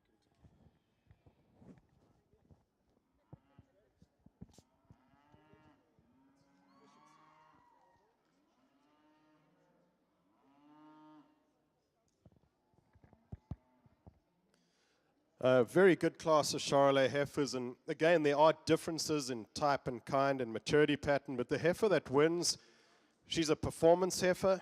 There's a lot of muscle and bone and growth in this female, but she's a quality heifer. You know, you take that breed character in her skull and neck and shoulder, you could paint this heifer black and she's still a Charolais, and I appreciate about that because Charolais is dominant on 6 continents as a terminal breed because it's identifiable, and B, because it performs and it does that in appropriate ways for the industry. This is an outstanding female when you get her on the move. She's flexible enough and athletic enough.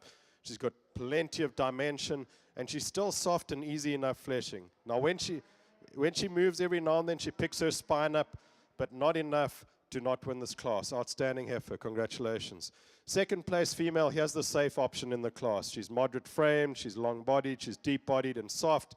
Really sound on her feet and legs, just not the power and muscle to compete with the heifer ahead of her, but she needs to be there because of her functionality. The heifer that follows her, I like this heifer on the stand. I like that depth of body and maternal skull that she's got.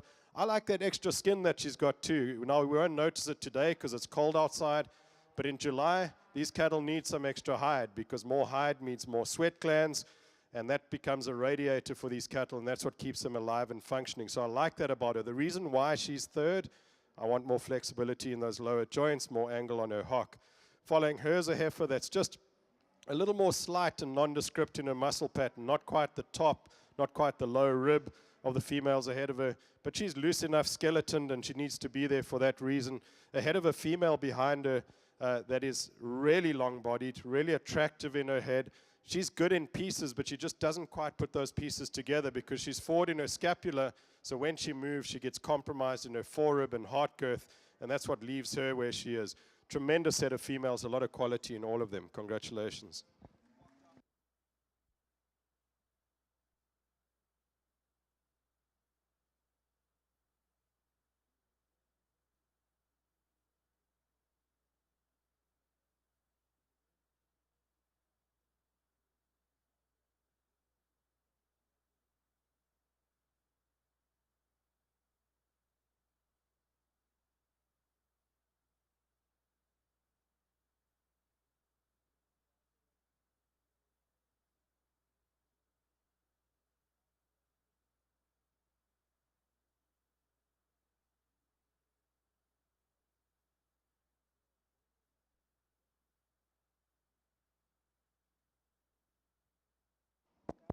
Class 7 Charolais heifer results. Your class winner is shown by Preston Maxwell. Second to Ashlyn Wood. Third, Mitchell Olds. Fourth, Cadence Fabinski. And fifth, Ty Carr. Class 8 females are fixing to enter the ring. I need Class 9 Charolais heifers to the Spur Arena. Class 9 Charolais heifers.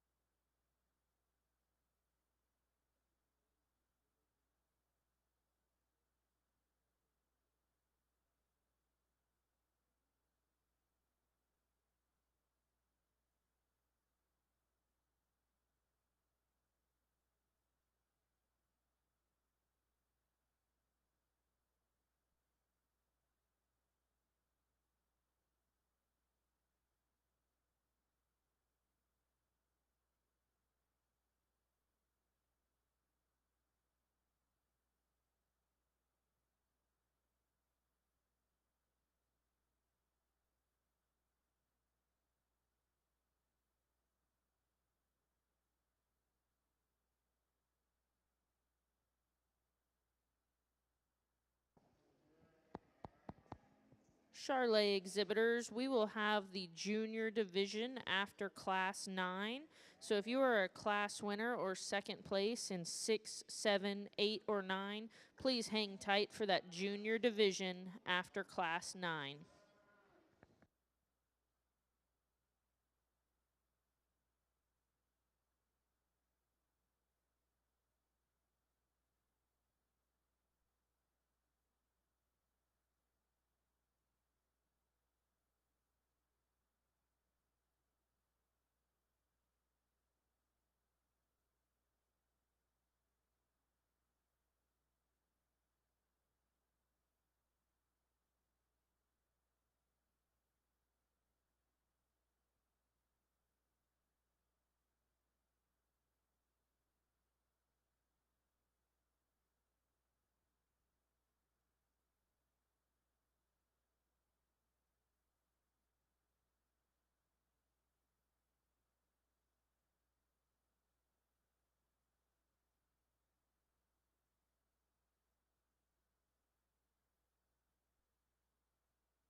Another good duo of Charolais heifers to lead this class. I think the heifer that wins, she's the structurally sound one. Through her shoulder, she gets out and grabs the ground in front of her.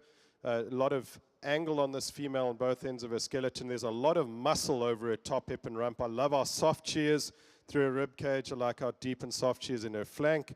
She's wide pinned and wide based. A very nicely put together female that I think wins this class because of how complete and balanced she is. I really like the power in the second place female. So much mass and muscle, so much foot and bone and quality of foot as well. Also wide-based, wide-pinned female, but she's a little straighter shouldered. Doesn't quite have that flexibility through her shoulder that the female ahead of her has got. Then following her is a young heifer here that is beautifully feminine and maternal through her skull, neck, and shoulder. One that has a nice maternal rib cage to her too. She just doesn't have that strength in her hind leg or the power over her hip and rump that the two ahead of her have got, but a nice functional soft maternal female. A loose skeleton female in fourth place, one again that doesn't have the loin or the rump or the ribeye that the females ahead of her have got, but nice and easy fleshing, just needs more center body dimension. Massive heifer that comes next, one that is huge in terms of bone and muscle and power, but she gets a little straight shouldered, a little forward at the knee as she moves. She just needs more flexibility off both ends of her skeleton to move that incredible body around, because I like her skull, I like that rib shape, I like the muscle. We just need to get her more mobile. Following her is a heifer that I also like from from the side, because she's deep-sided, she's moderate-framed, a female that's very functional in those ways. But when she comes towards me, she gets pigeon-toed, a little round-shouldered, and I'd like to change that for longevity purposes. And then closing off the class, a moderate-framed female, a little behind in terms of nutrition. I think her best days are ahead of her. She does need a little more depth of side and true rib shape to compete with her contemporaries, though. Good heifer nonetheless. Really good set of females. Congratulations.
The functional female is in first place here. She's relatively long for her frame size, but she doesn't give up any performance or pounds. This is a dense, heavy female. She's wide-based with a lot of dimension, a female that's got terrific rib shape and depth of flank to her, but she's still maternal and feminine through her skull and through her shoulder.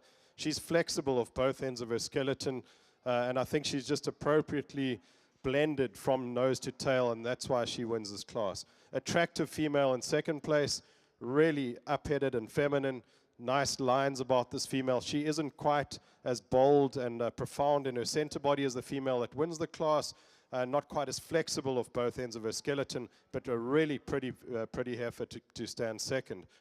I love the female that's third. I love when she's standing because she's got that substance and softness and depth and muscle I'm looking for. Just when she comes towards me, she gets a bit pigeon-toed and open-shouldered, a little chunky in her neck too. I'd like to extend her and flatten her in that neck. Fourth place female, here's one that isn't as massive, isn't as muscular as the ones ahead of her, but compared to the two behind her, she's maybe sounder in terms of how she moves around on her feet and legs. One that has that length of body, so I think she's going to body up nicely as she drops down into her flank. Next heifer up, here's one that is nice in pieces, but maybe those pieces just don't fit together quite as well as some of the others. I'd like to take that depth of chest she has and transition that back to her flank to give her a better female balance. But she's got a good hind leg on her. Like most of the Charolais heifers today, she's really good-footed and good-boned. A nice female. I would breed her just to a sound, functional, well-balanced bull, and you'll get a good ticket out of that.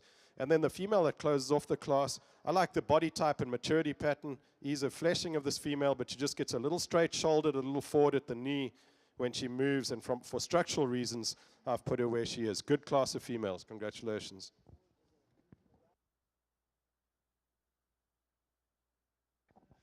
Results from Class 8 Charolais Heifers. Your class winner was McKenna Mitchell. Second, Parker Kellison. Third, Dylan Artlett. Fourth, Kinsey Wolfel. Fifth, Mitchell Olds. Sixth, Kayla Parrish. And seventh, Zoe Morse. Results from Class 9. Your class winner was shown by Bella Parker. Second, Ethan Adams. Third, Katie Summit. Fourth, Grayson Wolfel. Fifth, Mary Claire Goyen, and sixth, Wyatt Artlett. We will now have the junior division drive for Charolais females. We need classes 12 and 13 Charolais to the spur, classes 12 and 13.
Mary Claire Goyen, they are waiting on you with your second place, Class 6. If you're back there in staging, just make yourself known so we can get this division going. Mary Claire Goyen, second place, Class 6.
We in Division 2 here in our Charolais show, and we've got 8 first and second place winners that are just outstanding beef cattle. Let's put our hands together and congratulate all 8 of these exhibitors. Again, just maternal cattle with mass and muscle, with athleticism, with ease of fleshing. And in the Shorthorn show, I gave a little English lesson, and I gave a math lesson earlier today for some Sunday school. And today, in the Charolais ring, I'm going to give a geometry lesson to stick with that Sunday school theme. And I'm going to use actually all these heifers, these first place winners, and the geometry I want to focus on is just the way in which the neck comes out of the top of the shoulders and what an appropriate angle is. And I think these females are all within those bounds of being appropriate. When you don't have any angle, usually that's because the shoulder's too straight and the female can't, or the bull can't pick up their head, and that's certainly not ideal for athleticism or longevity purposes. When you've got too much angle, which is something that we might be quite guilty of a lot in the show ring here in the US, what you do is you shrink the chest floor and you compromise the heart girth, so you lose that engine room which these cattle need in terms of being ruminants. So when they ruminate and they fill their bellies full of grass, you need that engine room. These cattle all get A's for geometry, outstanding set of females, but also there hasn't been a Charolais heifer here today that's not big enough. You guys have done a tremendous job worldwide of putting bone and growth and muscle into your cattle. What I do like about these 8 heifers is they're also soft and easy fleshing. So we've got 2 ways to add fat to cattle. We can breed it in or we can feed it in. And breeding it in is a lot cheaper, but it's also a lot more functional because you get a lot of added benefits out of that too. Those cattle that have fat bred into them, that are high inherent body condition, they're earlier maturing, they're easier fleshing, they forage easier, they have better temperaments, and it's a much better product when the steak hits the plate. It's a better eating experience. These are the right type of cattle, guys. Congratulations. I'm going to show you my 2 favorites. They're the ones that do all of that and are a little better in terms of their athleticism and structural soundness, but really pleased with this lineup.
Macy Banner of Savoy FFA.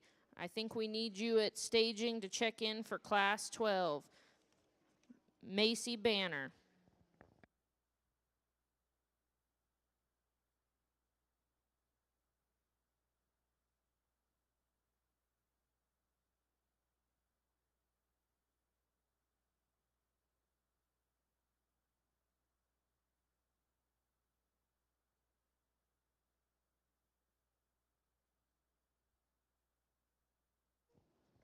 Congratulations to Jalen Grossclose of Erath County 4-H on her champion junior Charolais heifer, and Bella Parker on her reserve. Class 12 Charolais females are fixing to enter the ring. We need Class 13 to head to the spur.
Macy Banner of Savoy FFA. Your Class 12 Charlotte Heifer needs to be at the spur. We're fixing to walk Class 12 into the arena with or without you. Macy Banner, please make your way to the spur arena.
Charlotte females, classes 13, 14, and 15. Please make your way to the spur.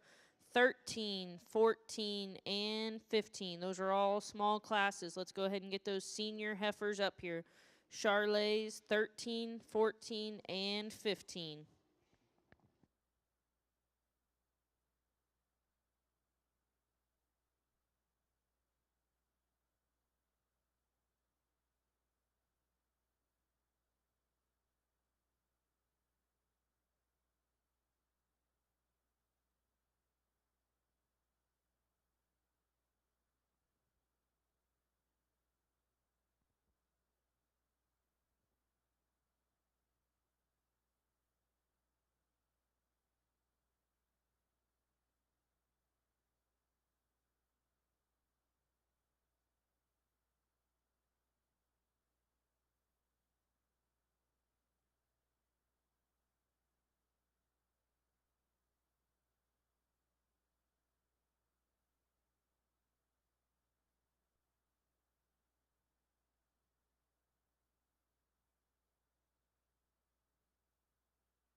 We've got an exquisite first place winner here in this heifer that's just so maternal and feminine. I like where she's at in terms of her gestation. She's going to make a really nice little udder with appropriately sized and spaced teats. A female that's got all the muscle and growth and bone that we need. Remember, we're in the beef business here. We're not in the ivory business, so we don't have to make elephant bone, just appropriate bone to take these big bodies around. And I think she's very appropriate in how much bone she's got. She's wide pinned, she's wide based, got some chest fall, but she's still clean enough through her chest, smooth enough through her neck and shoulder, and then explosive in that rib cage. Beautifully balanced, good female. Congratulations.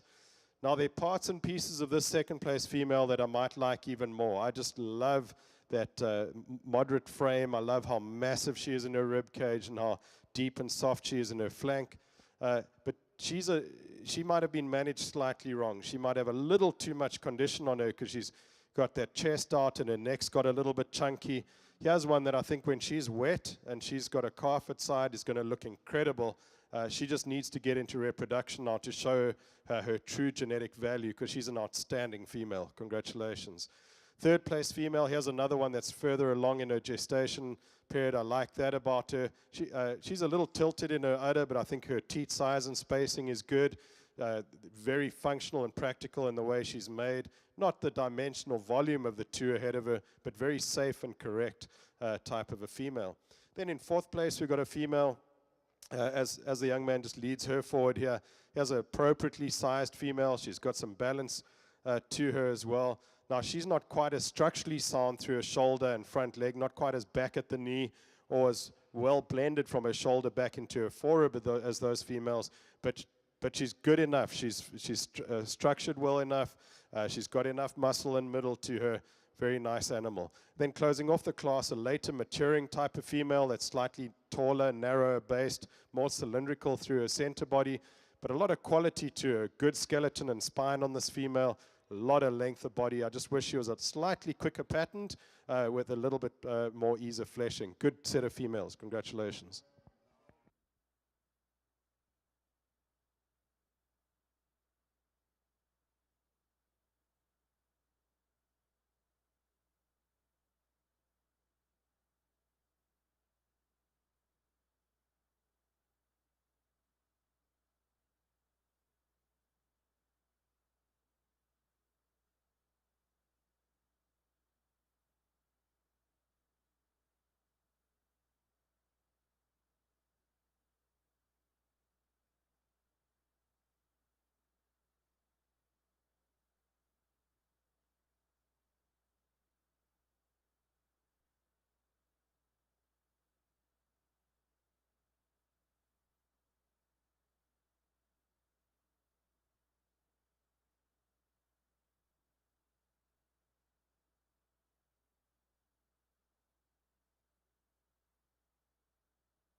Over here on the Charlet side, results from Class 12. Your class winner was shown by Lexi Hughes. Second, Kinley Hughes. Third, Mary Claire Goyen. Fourth, Brandon Blackshear. And fifth, Macy Banner. We have Class 13 Charlets in the ring. 14 and 15, please be at the Spur Arena.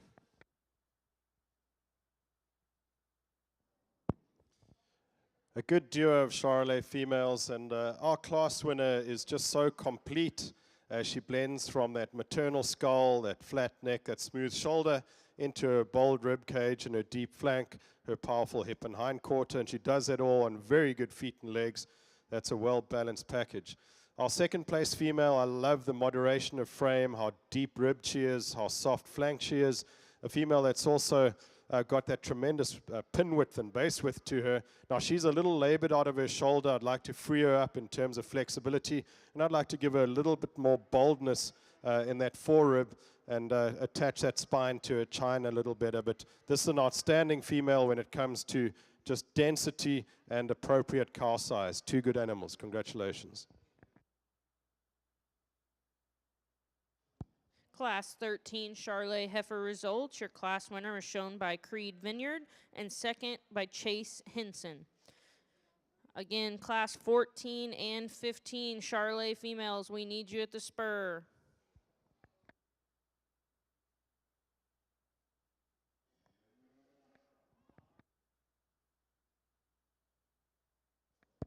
Main exhibitors, there will be a brief break at the conclusion of the Charlet show to allow for some pictures in between shows, but very brief. We will make first call here before too long. If you're class 1 or class 2, be thinking about getting ready in the stalls.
I'm going to start this class with a pair, and I think this is an exquisite Charolais cow with a beautiful heifer calf at foot. What I like about this cow is she doesn't give up those positive Charolais traits of growth and muscle and performance. She's still got all of that in bucket loads, but she also has that beautiful udder on her.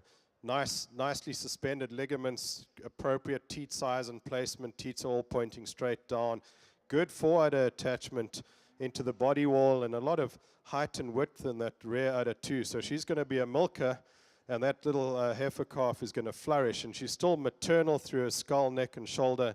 Really nice, complete package, and she moves that package around on good feet and legs. Our second place female, she's a little later in terms of getting into production, pushing quite a bit of brisket and shoulder and neck at this stage. So I'd like to change her hormonal balance, get her a little bit more feminine. There's a lot of quality in her when you look at her barrel, the amount of muscle she has over her top, hip, and rump, just her overall volume and dimension.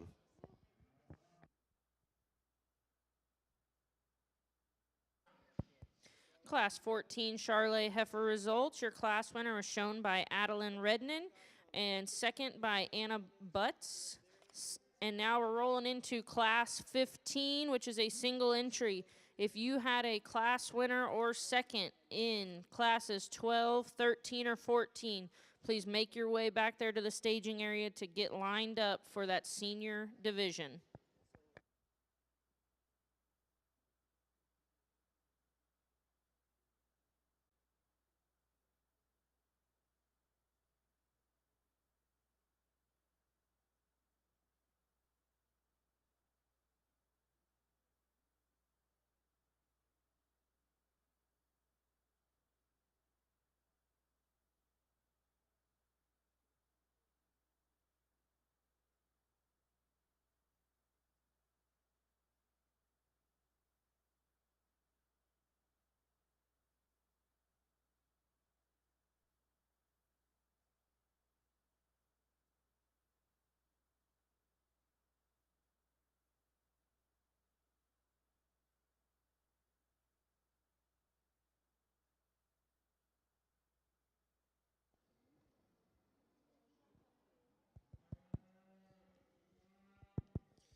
really nice single entry female here that's been a bit of a handful, but I think our handler's certainly up to it. She's gonna match her heifer stride for stride here, I think. Big volume, big capacity, easy fleshing female.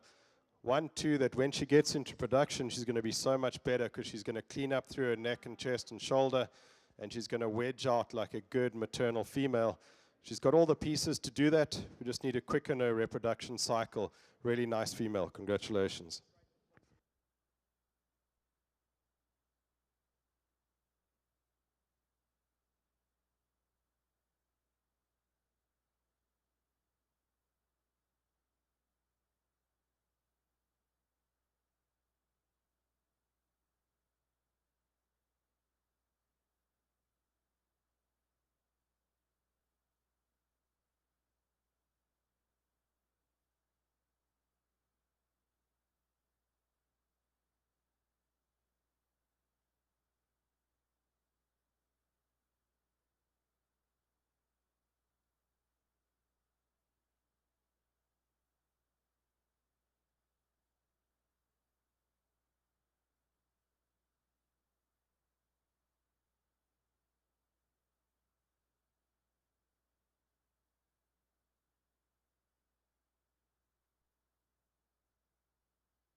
Charlet exhibitors, if you had a champion or reserve in the junior calf or junior division, please make your way back to the Spur Arena. We are fixing to have the senior division, so we need those champion and reserve from junior calf and junior divisions, please.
Our final division of Charolais Heifers has also been quite outstanding in terms of quality and power. And I think we've got a lot of function represented out here as well.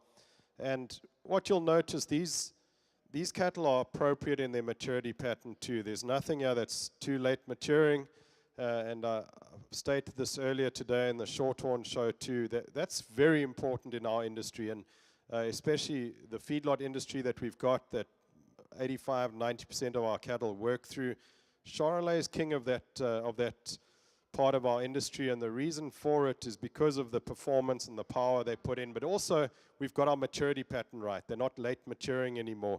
And why it's important is when these cattle turn 18 months old, like I said in the Shorthorn show, our heifers need to be bred, our bulls need to be working, and the steers need to have been harvested already. So these are appropriate females, and with that comes that softness and that easy fleshing ability too. We've got two out here that match each other incredibly well. They're both structurally sound, they're athletic, they're big, they're bold, but they're still feminine and maternal to go with all of that. The one that's going to win this division is just a little bit smoother shouldered, longer necked, and slightly more maternal in her skull, but I'm really pleased with both of our champion and reserve.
Congratulations to Creed Vineyard of Wise County 4-H on his champion senior Charolais female, and Lexi Hughes of West FFA on the reserve senior Charolais heifer. We now need all of our division winners and reserves in the Spur Arena for the Charolais Grand Drive.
This has been a good Charolais show, guys, and I really appreciate the type and quality that you've brought to me, and I appreciate the way you're doing it. It's just so professional, so much courtesy and showmanship and fellowship between you guys, and I think you're doing a tremendous job with this world-famous breed of cattle. Let's put our hands together and congratulate all 6 of these exhibitors that got through their divisions, and now they're competing for Champion Drive.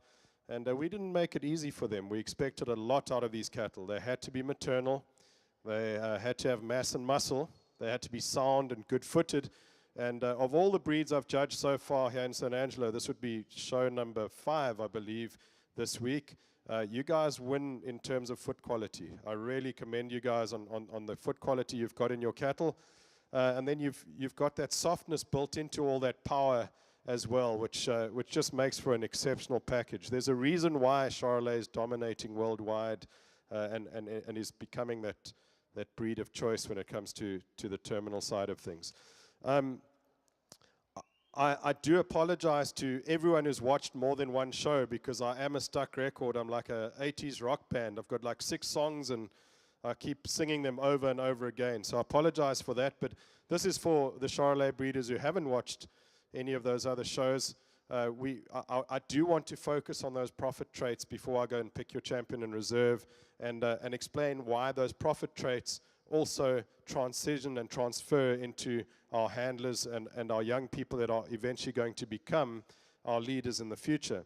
So adaptability is key. Adaptability is key for cattle. They need to adapt to environments and management practices and climates, and it's key for people. We've got to adapt to new situations. We need to learn how to deal with curveballs when they're thrown our way, and adaptable people move forward in life. And secondly, functional efficiency. Cattle need to be functionally efficient. People need to be functionally efficient. Learn a skill, find a way to develop a way to produce a product or a service, and again, you go far in life. And then thirdly, fertility. Cattle have to be fertile. That's how we make money out of them. And as humans, we need to take that product or service that we have and do it often, and get repetition going and do a lot of it. That's how we become profitable. And lastly, longevity. No one-hit wonders, no flashes in the pan. We need to be people that put that beacon on the hill and just keep moving towards it no matter what. And that longevity is what rewards you in life and makes you prosperous. Longevity in the cattle does the same thing. The longer they stick around and are productive, they start paying back our debts and our mortgages, and they start paying for themselves, and they become a profit-driven enterprise. Great set of cattle, a lot of profitable type cattle in this ring. Congratulations again, guys.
On the Charlet side of things, congratulations to Creed Vineyard of Wise County 4-H on his grand champion female. And congratulations to Lexi Hughes of West FFA on her reserve grand. We were also judging for showmanship throughout the show. Ethan Adams of Lamar County 4-H, you are our champion Charlet showman. Ethan Adams of Lamar County 4-H, there's a prize for you at the announcer stand if you would please come collect it. Tell them the same thing, about 10, 15 minutes, and bring them up. Main exhibitors, this is first call, Class 1 females. We're going to start lining y'all up. They are taking photos right now from the Charlet show. Main cattle, first call, Class 1.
Second call for Maine. Second call for Class 1 Maine.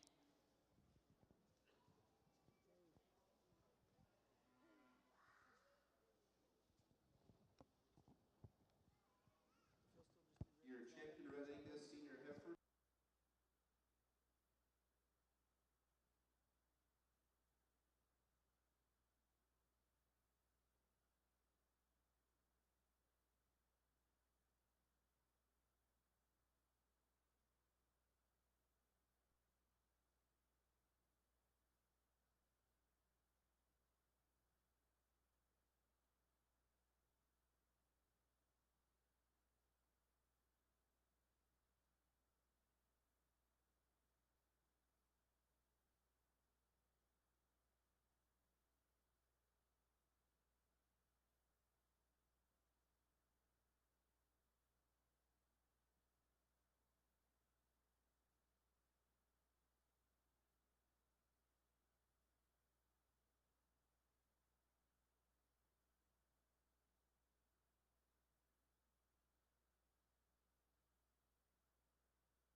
The Maine shown. Exhibitors, we need for you to go ahead and start coming with your Class 2 and Class 3.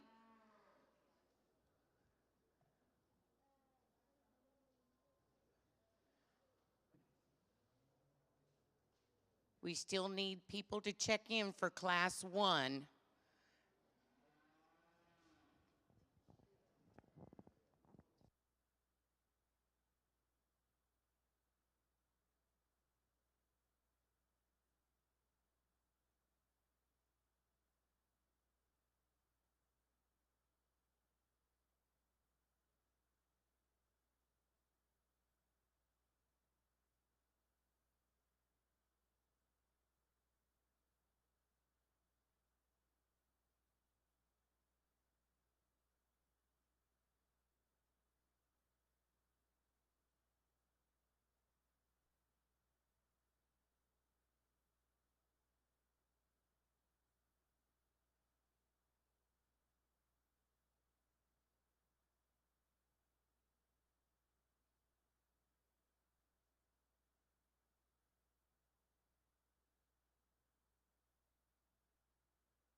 Good morning, well, good afternoon, I apologize. A really nice way to start our main and juice show, and thank you to the San Angelo Livestock Show and Rodeo for having me back in here for another breed and another year.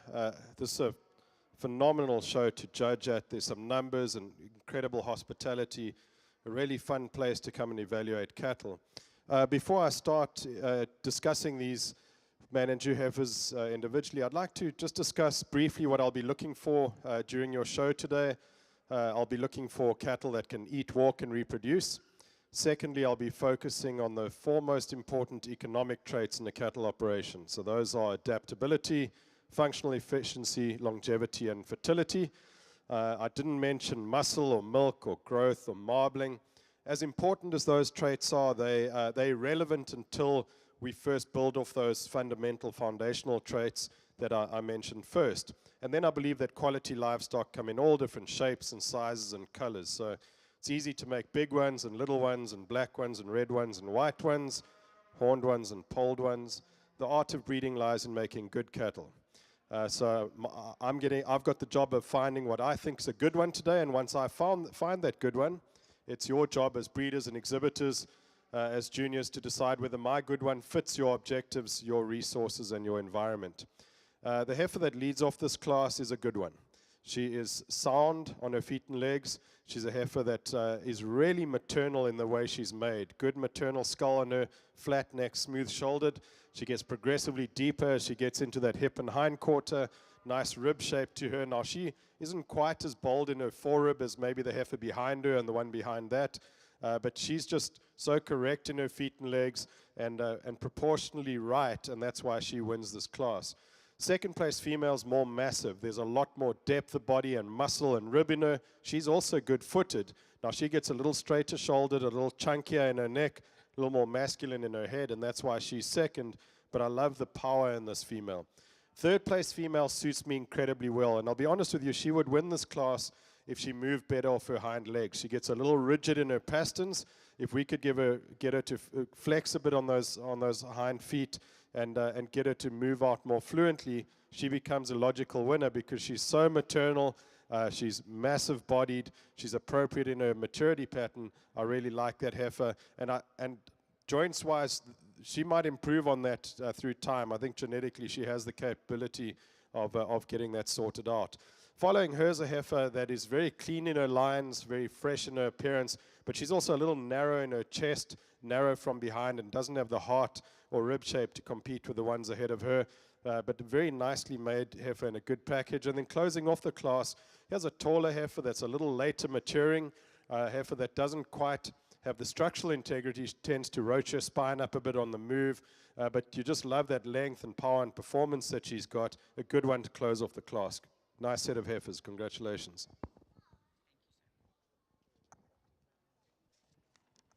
Second call for Class 2 in the cattle barn. We are missing 1491, Braden Duck. We need you in the show barn now.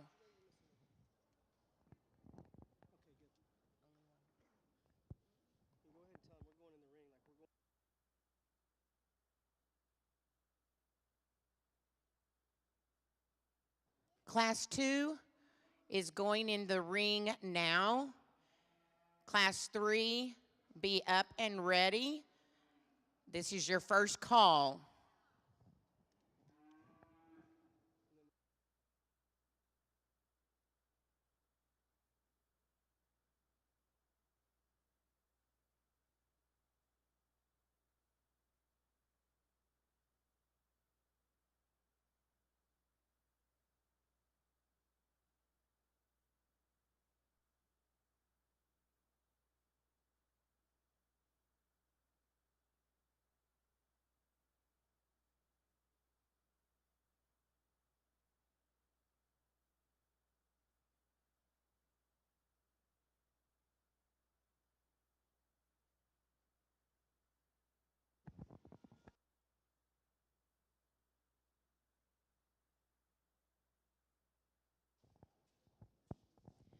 results from the first class of mains. Fifth place, Cade Davis from Wolf City FFA with BCD LDF Kate. Fourth place, Piper Carr from Lamb County 4-H, showing TPC Kickin' Buggy. Third place, Ty Carter from Lamb County 4-H, showing TPC Barnes Cash Money. And second place, Robert Sauls from Frio County 4-H, showing Kimmy Love Lizzie B. And our first place winner, Cadence Tucker from Willis FFA, Rim Knock Knock 433. Congratulations, first class.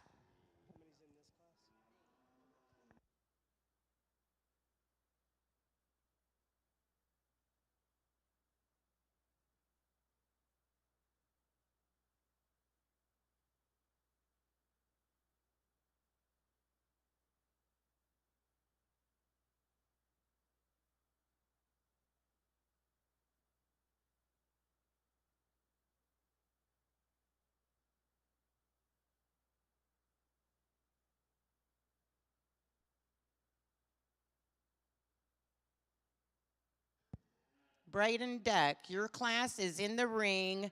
Class 2, Braden Duck, your class is in the ring showing.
a really complete maternal female that wins this class. She's really, really attractive in her skull, neck, and shoulder.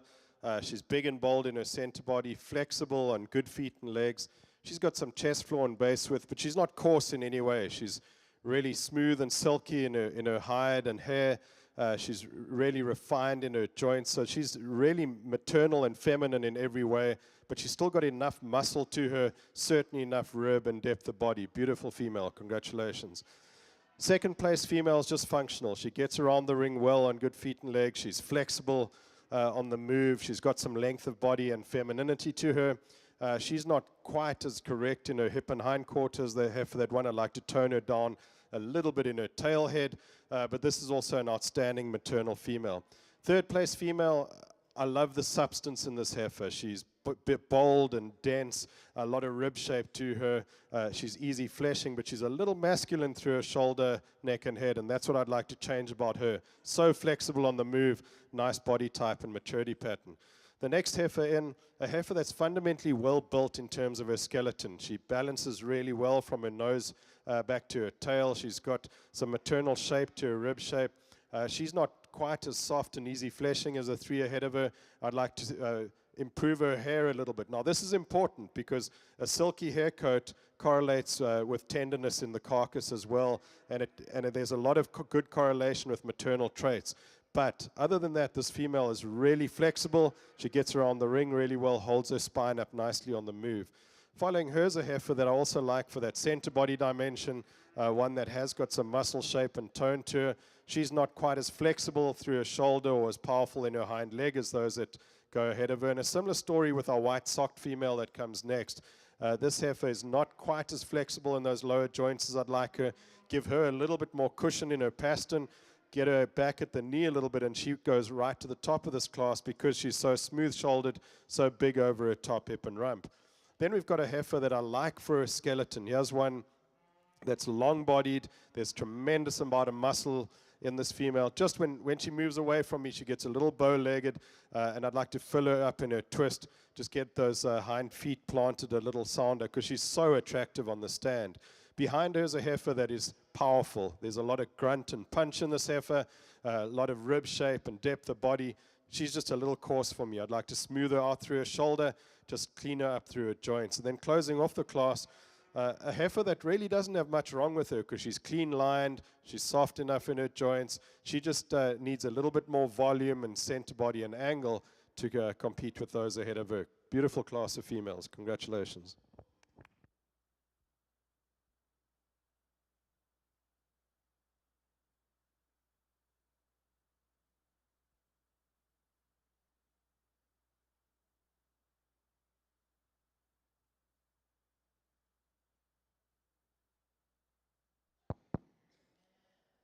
Last call for Class 3 in the show barn, the cattle show barn. Class 3 main, last call. Then we'll have the Grand and Reserve class, or divisions. And Class 4 and 5 need to go ahead and come. Get ready.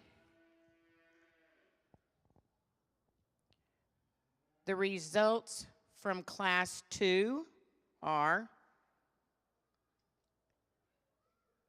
Brandon Brown, 9th place, from Bullard FFA, showing Rim Knock Knick-Knack, 120K. 8th place, Colt Parkinson from Hockley County 4-H, showing PK Kitty Cat, 200K. 7th place, Briley Tucker from Willis FFA, showing Rim Kaleidoscope, 5423. 6th place, Harley Groom from Johnson County 4-H, showing Rim Kashmir, 119. And 5th place, Tucker Childers from Montague County, 4-H, showing M.J. Kinley, 203. Fourth place, Mackenzie Arnold from Red River County 4-H, showing Rim Kona, 452. Number 3, or placing third, is Jarrett Worrell from Mason County 4-H, showing BK Kylie the Shoots, 217. Your second place winner is Cash Miller from Randall County 4-H, showing 4 Fairy Tales 16K. And the first place winner is Zachary Buckhannon from Ellis County 4-H, showing GOF Miss Daisy 44K.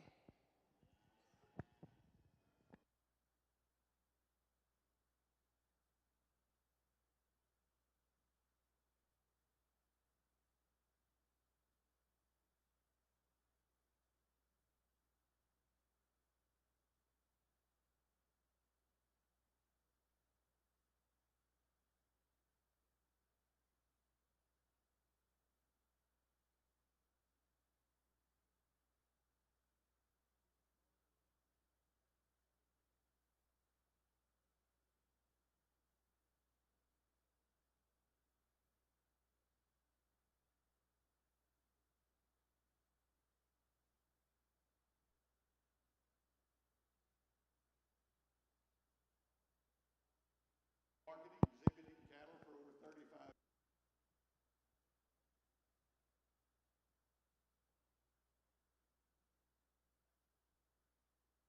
sons and their steers and heifers. PhD from Texas Tech.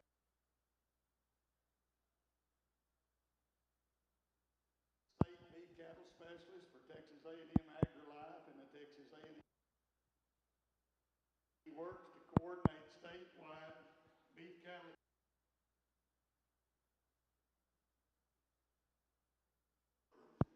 And I might add that he does a very good job of that. He's judged several shows around the state, including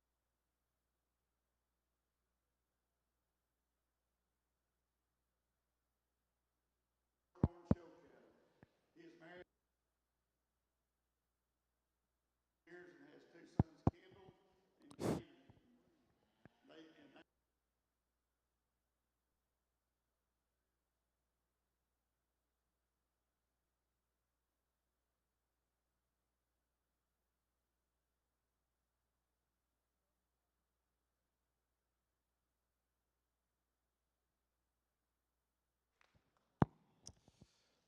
Back on the main Anjou side, and in class 2, we're going to use a really moderate framed female to win this class, but she still has to win because she's the most feminine. She's the soundest on her feet and legs, and she's got a lot of muscle and substance to her. There's a big rib cage on this female. She transitions really well from her shoulder back into that rib cage. She's got some base width and chest floor, a lot of extension from nose to tail. So, like I said before, quality comes in all different shapes and sizes. Here's a little pocket rocket that's going to lead the class. Our second place female, she's a little different. She's got a little more growth and performance. She's got a lot of volume and capacity to her, but she's a little more masculine in her crest and neck and shoulder, and that's what slips her into second. I like how sound she is on her feet and legs, though. Third place female, here's one that you've got to appreciate for that length of body, really feminine through her neck and head, but she just gets a little cylindrical through her center body, maybe a little late maturing. I'd like to see a bit more softness and early maturity in this female. And then in fourth place, we've got one that's got some length to her, certainly got some femininity, but in terms of structural soundness, she gets a little roached up in her spine on the move, not quite as flexible off either end of her skeleton. Good 4 heifers. Congratulations.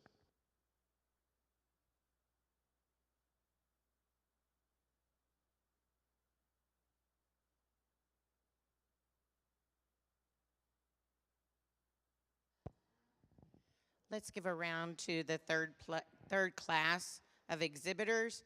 I need all of the I need the first and second place winners from Class 1, Class 2, and Class 3 for the Grand and Reserve Drive for this division, Division 1. We need you to check in now.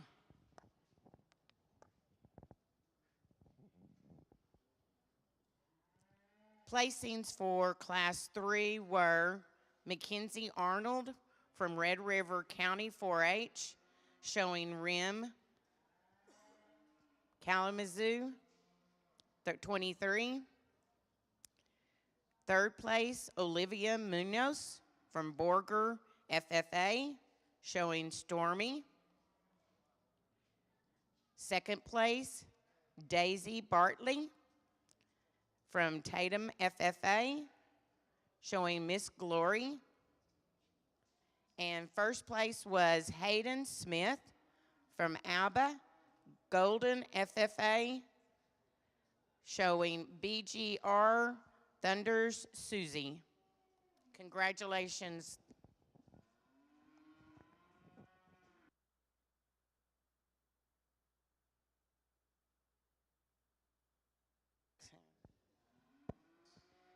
This is exhibitors. This is second call for Class 6 for the main Class 6.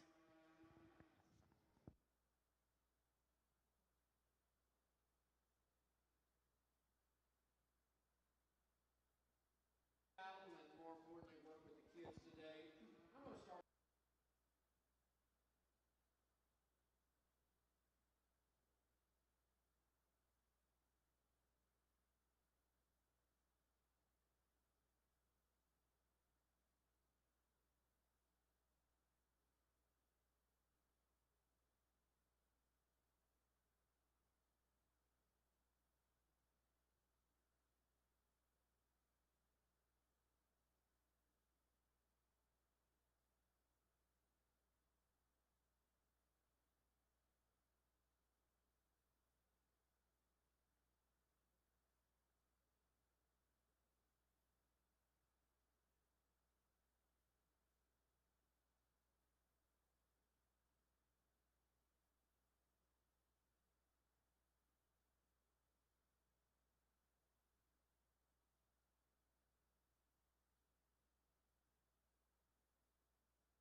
We found a lot of good. We found a lot of good females. Excuse me. We found a lot of good females in this first division of Maine and Jew Heifers. I think all six of these females certainly fit the. They certainly fit the objectives of what we've been looking for. Heifers that. That's okay. Heifers that.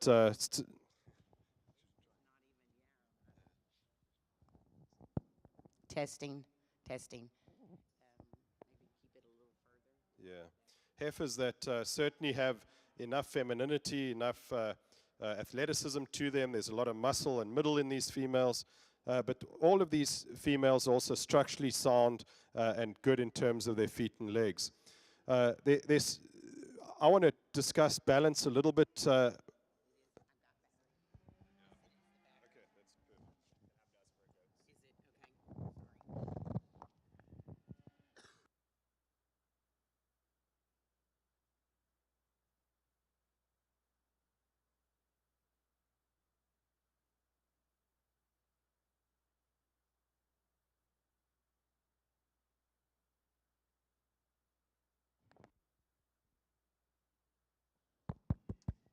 Testing, testing. Hello?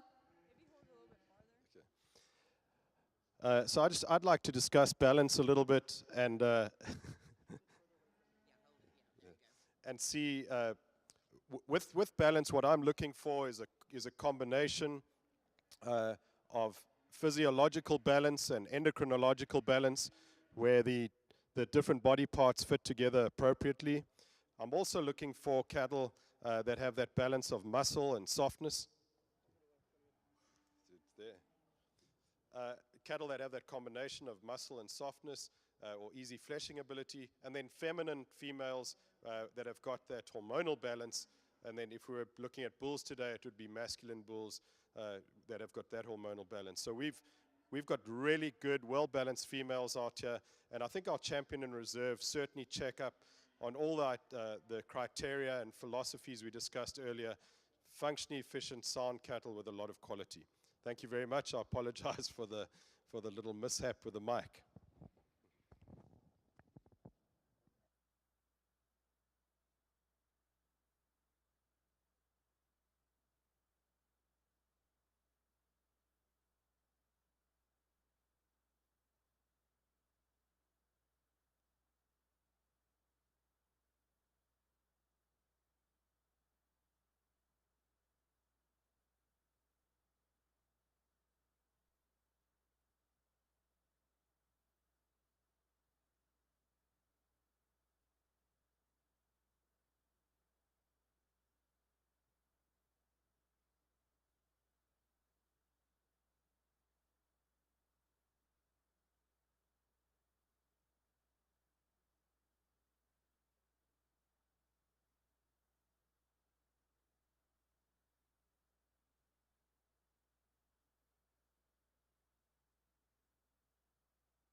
This is a really good single entry female. I just love how maternal she is in her skull and neck.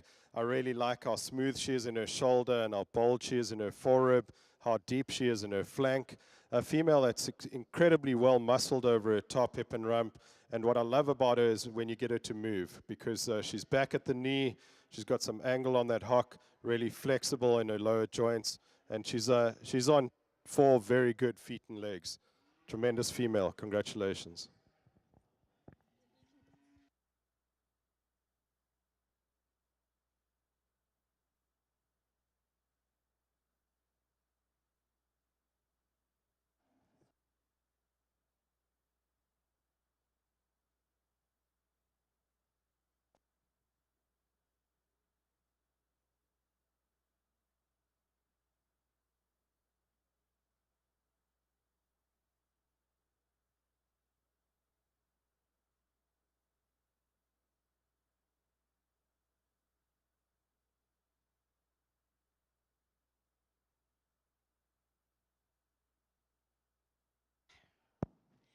Class 7, checking in. This is your last call. Class 7.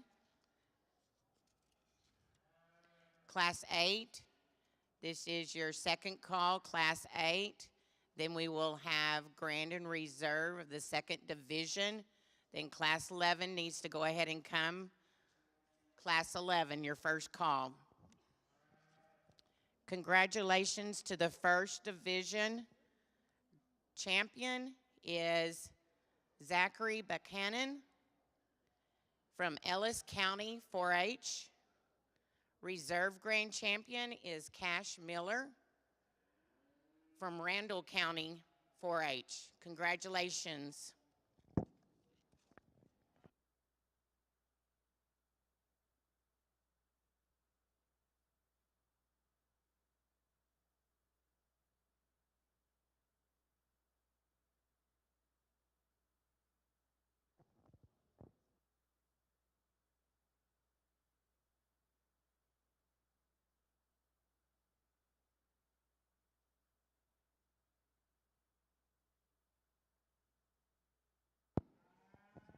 Results from Class 6.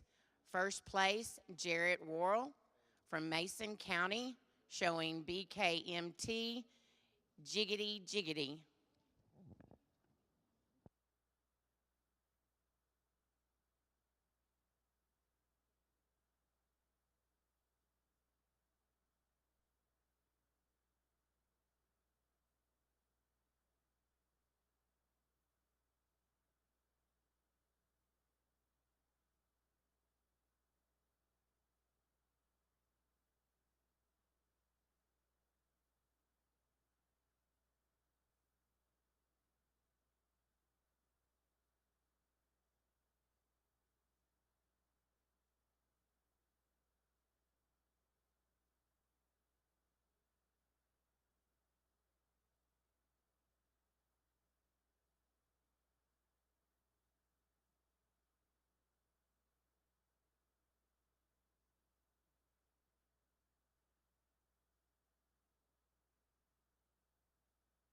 Is one that's a little flatter ribbed, not as quite as deep bodied as the others, or stout. I debated whether to move her up one slot, but another nice female. Good trio of heifers in this particular class. Congratulations.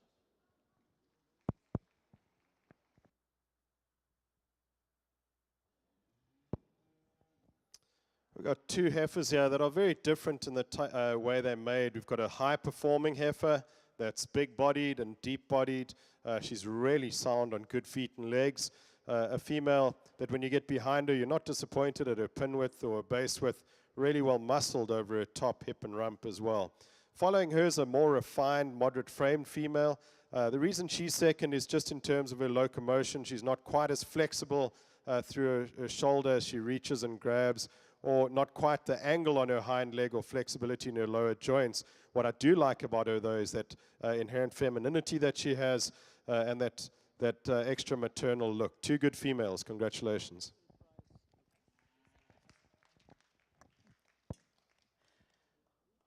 Class 8, Gracie Price.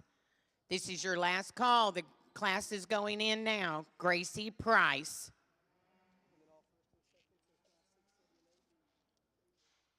Remember, class 6, 7, and 8, your first and second placers need to come back and be ready.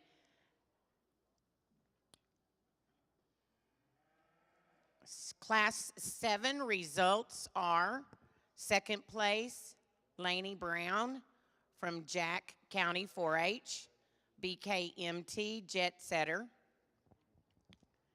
And the winner for Class 7 is Peasley Gas from Dawson County 4-H, showing PQG Grace. Remember, first and second placers for 6th, 7th, and 8th classes for Maine, you need to come back after this class.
It's the maternal feminine heifer that's going to win this class, but she's also so good-footed.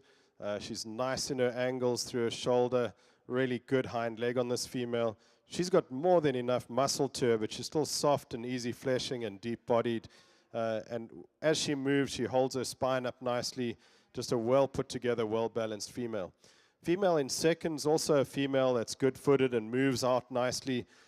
Tremendous center body on this female. A lot of thickness when you get behind her. She just gets a little short-necked, and I'd like to just smooth her out through her shoulder to make her more competitive in this class, but there's not enough good in this female for her to stand second. As we stand back and look at this third female, we really like her because she's long and deep and thick. There's a lot of natural rib shape and muscle to her. And when she gets around the ring, she's adequate. The reason she's third is just in her foot shape. I'd like to square up those feet, get those toes more evenly shaped. And then in fourth place, we've got a female that's a little later maturing. Now, she's also been on a different plane of nutrition, clearly, but when you look at her skull shape and her rib shape, she's going to arrive a little later than her contemporaries in this class. So she doesn't quite have that volume and capacity and dimension to compete today. 4 good heifers. Congratulations.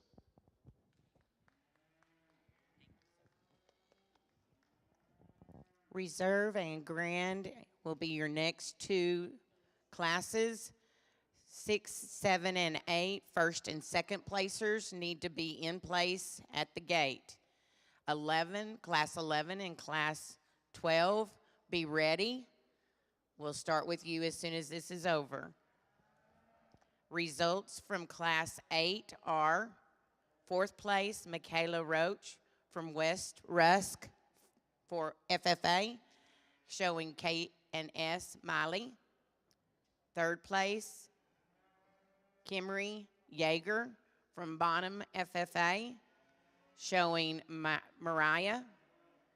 2nd place, Gracie Price from Albany FFA, showing Gracie Girl. And 1st place goes to Piper Carr from Lamb County 4-H, showing Miss Pebble Bam Bam. Congratulations.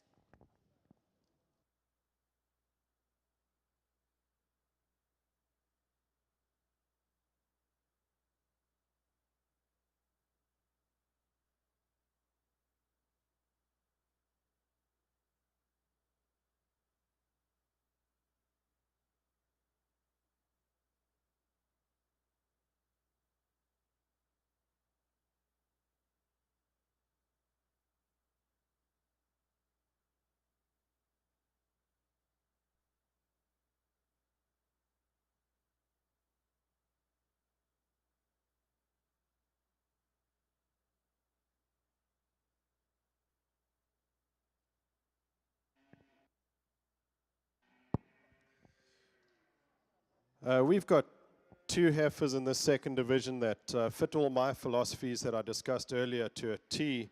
But I think all 5 of these exhibitors deserve a big round of applause.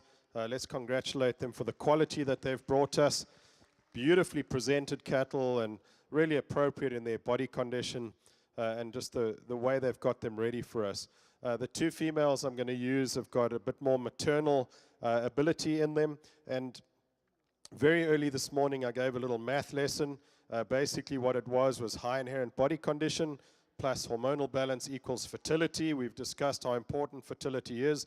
So if you've got feminine cattle that are easy fleshing, they're going to do well under me if their structure is right, if they've got some muscle to them as well, and they're appropriate in their frame size. I think we've got 2 here that certainly fulfill all that criteria extremely well. Congratulations, guys. These are good heifers.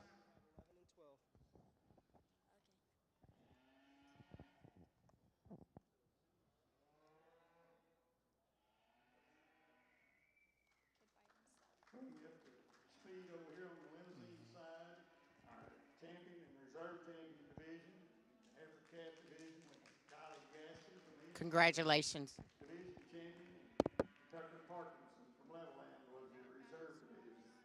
Winning class 6 was John Brown from Johnson County 4-H. We now have class 7 in the ring.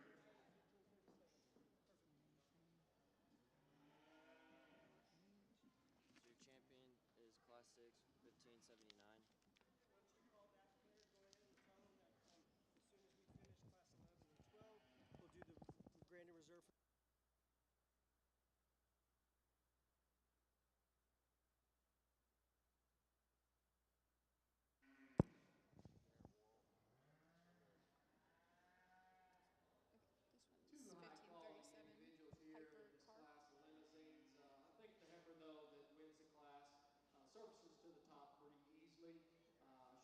excels over the heifer behind her in terms of rib shape and dimension.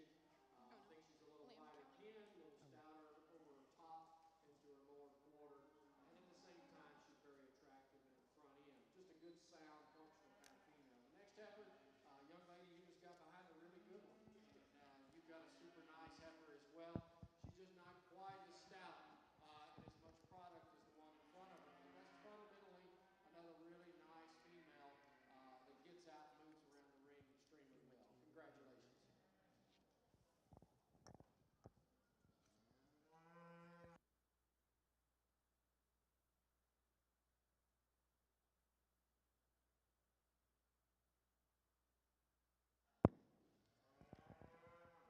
Class 11 is entering at this time. Class 12, please be ready. And then after that, that's our last division.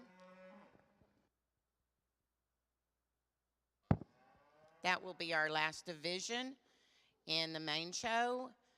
So we also need all grand and reserve from the divisions to come back as well.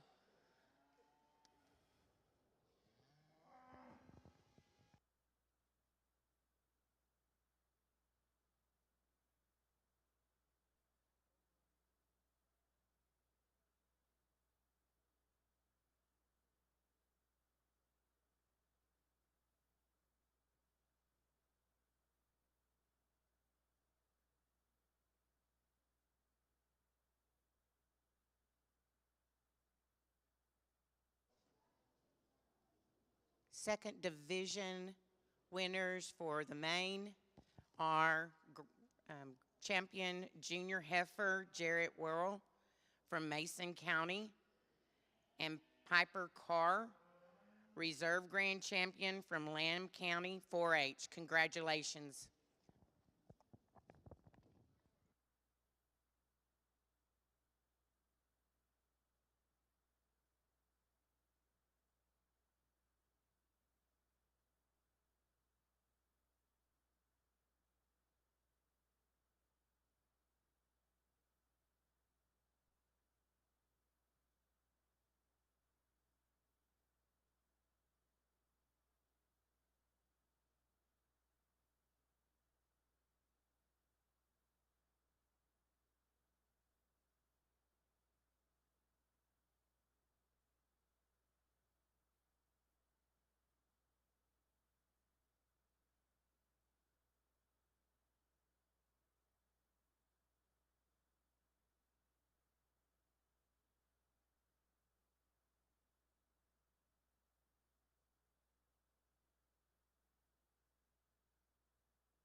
two really good cattle at the top of this class, and they're both feminine maternal cattle that are full of body. There's a lot of muscle to them, but it's a maternal type of muscle. They're easy fleshing. They're both athletic cattle, cattle with some width and dimension. The heifer that wins is a little deeper in her heel. She's maybe a little better footed in terms of the shape of her toes. So when she moves away, I think she's more adequate and certainly more accurate in the way she uses her hind leg. Exceptional female that combines all that maternal mass, muscle, and soundness with some good, easy fleshing ability. Our second place female, she's just so powerful, so deep-hearted and deep flanked, so big over her top, hip, and rump. A female that's really maternal in her skull. She's got some chest floor and base width to her. Compared to the heifer ahead of her, though, she's just a little shallower heeled, not quite that foot quality. And then in third place, we've got a female that I really like as the young man brings her around. She's fighting him a little bit today, but she's good. She's long-bodied, she's deep-bodied, she's got some rib shape to her.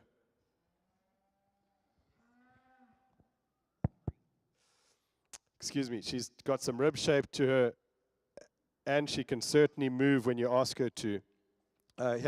Here's a female, though, that's maybe not quite as balanced on the profile as the two ahead of her. Why does it work for you up there and not for me down here? Because I hold it down further. Like this? Yes, sir. But I really appreciate the quality that she has, and I think here's a female that's going to go on and make a good cow when you look at the way she's designed. Fourth place female, here's one that has got some good foot and bone under her, but she gets a little more masculine through her crest and through her chest and through her shoulder, not quite that low rib shape of the three that moved ahead of her.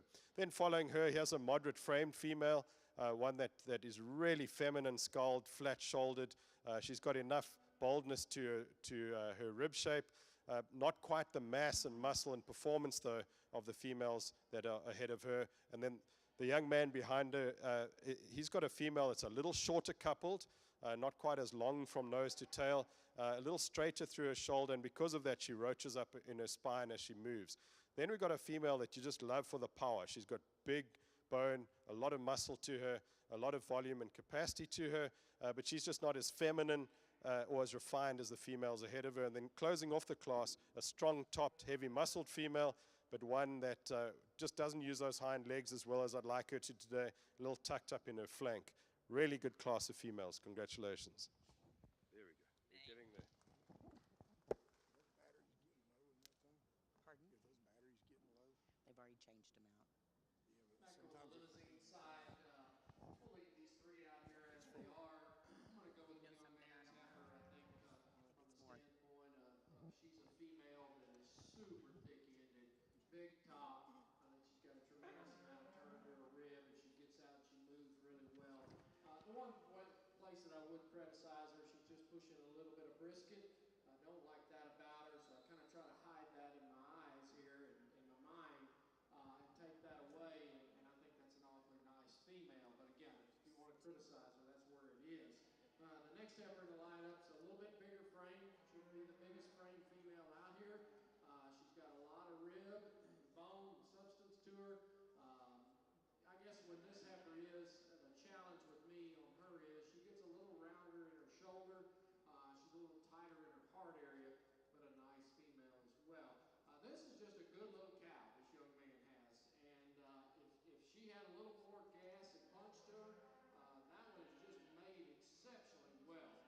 From end to end, I love a lot of things about her, and that's a neat little female.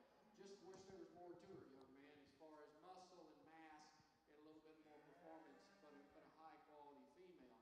The next one is one that follows behind several really good ones. I think this female, if you could change her, you'd drop her rib, open her up, and make her a little more bold in that from that standpoint. And then the one that wraps it up is probably one of the deeper-bodied ones, stouter-made ones of the bunch. She's just a heifer, though, that's just a little over past her prime as far as condition. And when you set her in motion, she wants to get up under herself and drop her pins a little bit. But a nice set of heifers. Congratulations. Back on the main Anjou side, we've got two very different types and kinds of females. The heifer that wins is more feminine through her skull, neck, and shoulder. She's better over her hip and rump and her tail setting, and she's sound enough on good feet and legs. I'd like to see a little more center body to complete her, but that's a really good functional female. Second place female is powerful, deep-bodied, moderate-framed female. Love the rib shape that she's got. Love that extra foot and bone. I'd like to correct her, though, in her tail head and over her loin. Just square her up there and maybe just refine her through her head, neck, and shoulder to make her slightly more maternal. Two good females. Congratulations. Yeah, I think I was supposed to tell you that earlier. I'm sorry. We need the main first and second place winners from Class 11 and Class 12, please. Come back in and get ready for the drive from Division 1, Division 2, and Division 3. The Grand and Reserves need to be ready. The winners from Class 3 are 8th place, Shanna Bixby, Panhandle FFA, showing Anna 6. Jackson Miller placing 7th with from Glen Rose FFA, showing FRDL Sis. 6th place, Tracer Kuzel, Sealy FFA, showing KMEM Just Dreaming. 5th place, Jesse Smith from Rivercrest for FFA, showing BRYX, Cash's Girl. And 4th place is Briley Whitley from Callahan County, 4-H, showing BWEL, HGSE, Midrell. And 3rd place goes to Zane Wilson from El Campo FFA, showing Foxy Coco. 2nd place, Ruthie Wright from Baylor County 4-H, showing Just Fine. And the 1st place winner is Colt Parkinson from Hockley County PC, showing PC Jasmine. The winners from Class 12 are 2nd place, Michaela White from Hutchinson County 4-H, showing Beyonce. And 1st place winner is Sheridan Van Blankum. I'm sorry, I'm not saying that right. From Ellis County 4-H, showing Whiskey Romo. We are now in Division 3, Grand and Reserve. Over on our limousine side, in Class 9, first place was Cole Parkinson from Hockley County 4-H.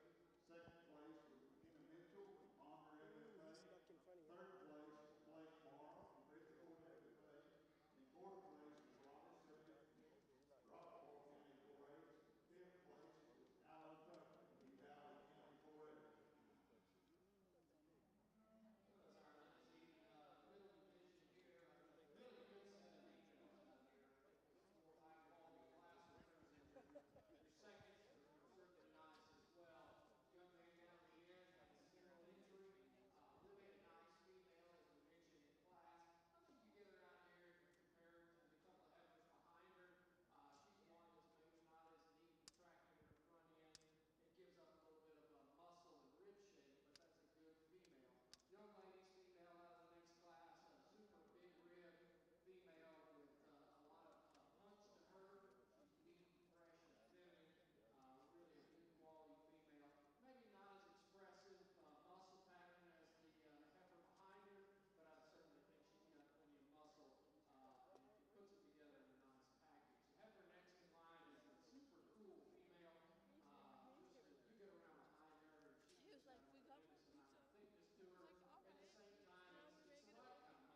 On the main and Jew side, 4 females out here in contention for division championship. We discussed all these females in detail. Before we go on, let's just congratulate all 4 of these exhibitors with a big round of applause for qualifying for this division championship. I think our champion and reserve here are going to match each other really well. They're maternal cattle with mass and muscle. They're extremely sound and flexible on the move. They've got all the dimension that you'd expect from heifers at this age. And they're well balanced, and they blend so well from their noses back into their to their tails. I think they suit each other really well as a pair.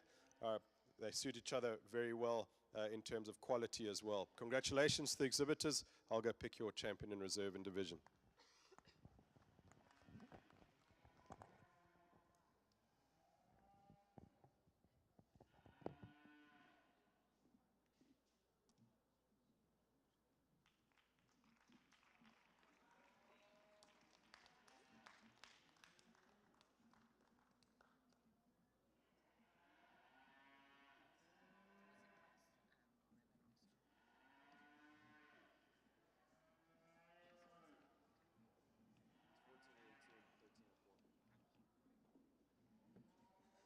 Winning our middle division was Tucker Parkinson from Hockley County 4-H, and our reserve division was Paisley King from Mansfield FFA. We're now bringing in our next class of limousine heifers. Operator here. Okay. Oh, well, thank you. You might want to keep them just in case. These are the big ones.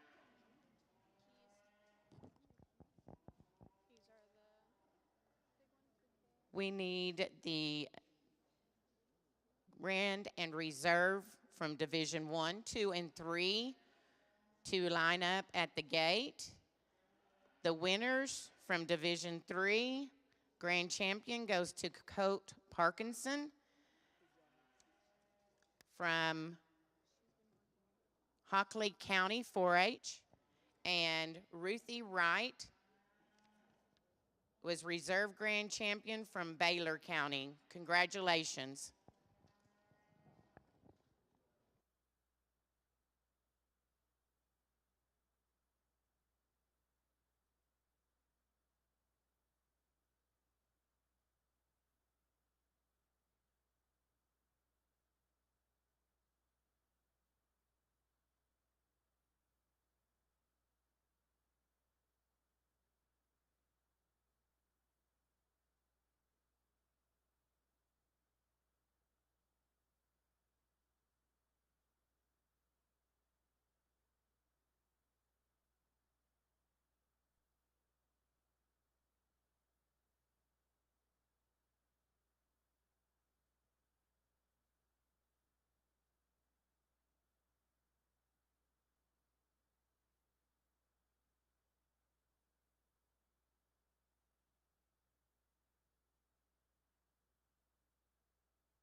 So as we enter our sharp end of this main Anjou show, we've got 6 exhibits out here that are truly outstanding beef cattle. And I think these 6 exhibitors, let's give them a big round of applause and congratulate them for what they've brought us here.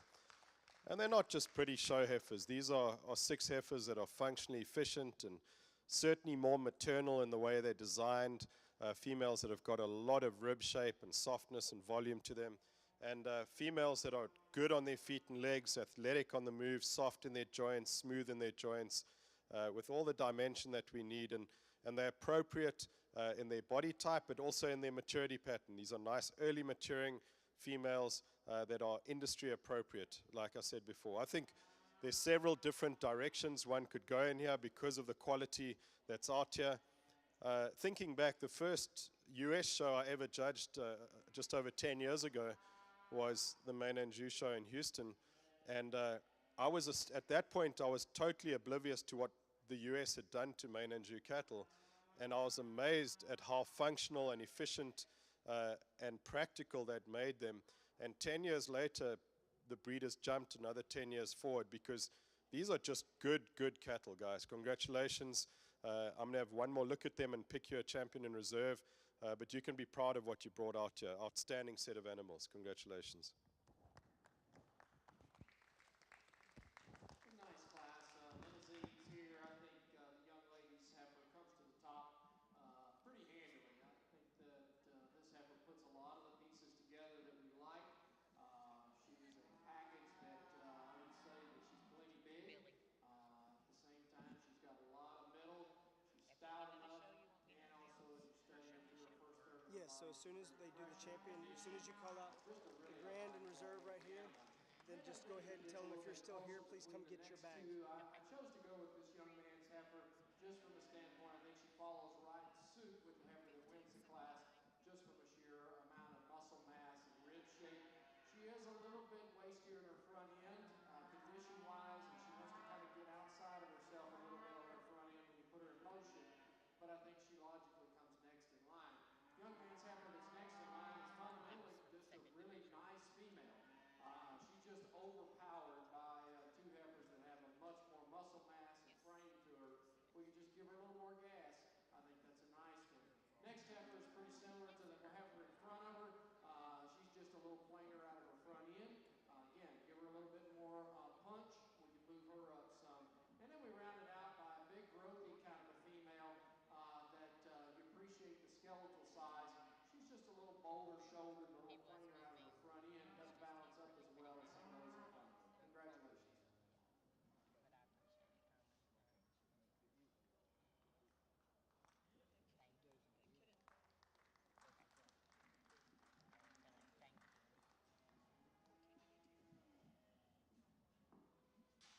Winning class 12 in the limousine side is Kylie Gaston from Eastland. Second place was Turner Sanders from Angelina County 4-H.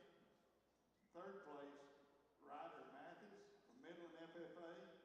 Fourth place, James Harris from Wells FFA. And fifth place is Cole Mitchell from Wolf City FFA. And they'll be bringing in class 13 Division 3. to the limousine ring. Yes, ma'am. This is class 13. Just helps me to look up. Yeah, I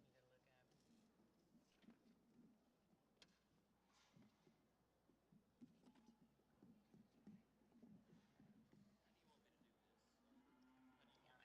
Do what? Depends, honestly, twice. Colt was from Huntley.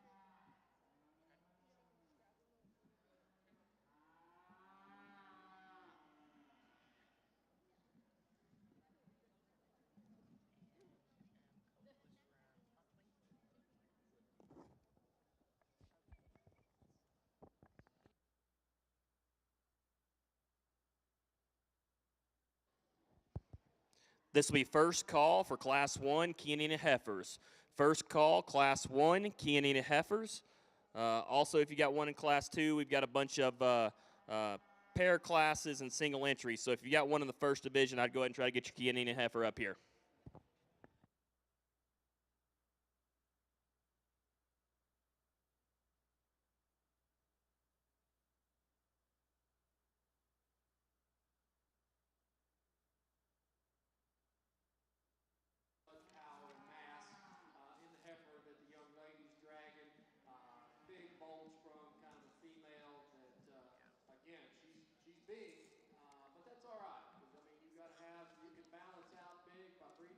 moderate bull, and you can get things the size that you want. So again, you know, there's nothing wrong with big cattle. It's just where you are at your endpoint with that.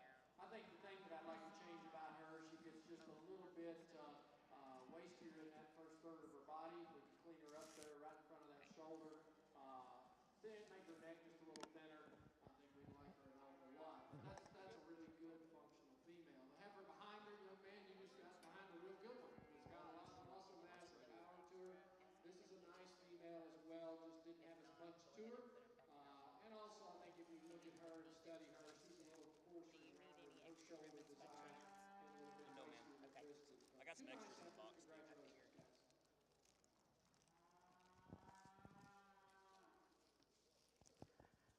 On the main, their grand champion is Jarrett Worrell from Mason County. Congratulations. And reserve grand champion goes to Colt Parkinson from Hockley County 4-H. Also, we have the showmanship, Peasley Gas from Dawson County. Please come get your award up here at the table. Please come. And congratulations to all the participants in the main show. We appreciate all you do. And the judge, thank you for your service. Our sponsors are Darlene Ingredients and Sylvian Show Supplies, Sullivan Show Supplies, sorry. Congratulations again.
We're ready to start our Junior Kiania Heifer Show.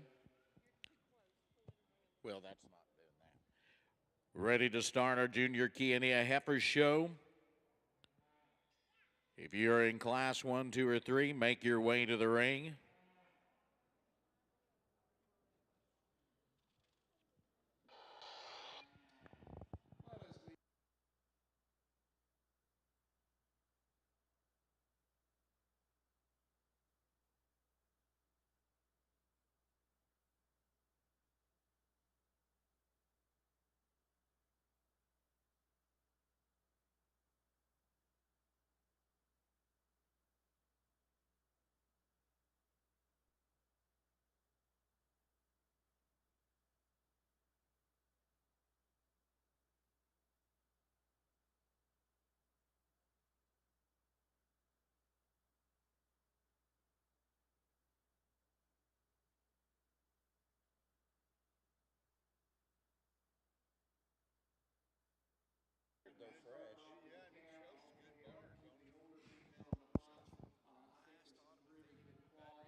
My wife runs some Reese's trails, and I do the auction and MC for all of that in here. And that I had to get off the stage when I was auctioneering last year because it kept playing out. I mean, I was walking around trying to find sounds of it. With that, let's give these kids a big round of applause and I'll pick the champion of the I don't know. Why you just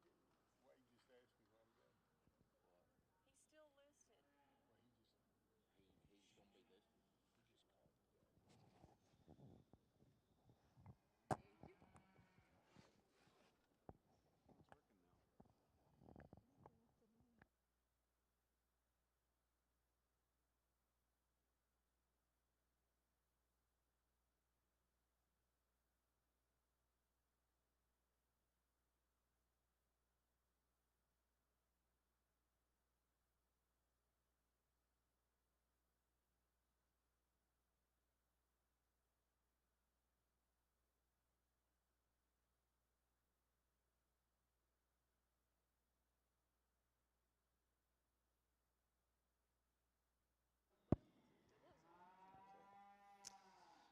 Really nice way to start our Kianina Heifer Show with 3 females that are certainly different in type and kind.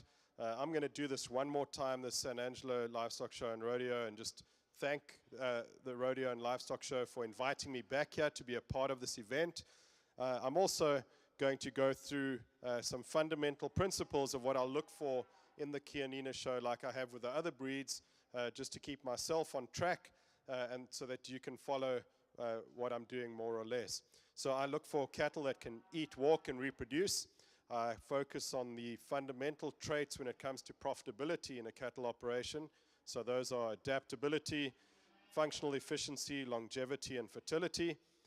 And then, like I didn't mention milk and muscle growth or marbling. As important as those traits are, they are irrelevant if we don't first lay the foundation with those aforementioned traits. And then I believe that quality cattle come in all different shapes, sizes, and colors, like we've got in this ring. It's easy to make the black ones or silver-colored one. It's very easy to make horned ones and polled ones or big ones and little ones. The art of breeding lies in making good cattle. And then I've been asked to pick what I think is a good one. And with that, it's your job as exhibitors and as breeders around the ring to decide whether my good one fits your objectives and your resources and, most importantly, your environment. Our first place winner in this class is a really good heifer. She's flexible on the move. She's feminine and maternal through her skull, back into her flat neck and shoulder. She's big and bold in her center body. She's got a lot of muscle over her top, hip, and rump. And she's wide-based with some chest floor. Really nice, functional, good female to start off the show. Second place female is also one that is long-bodied and feminine.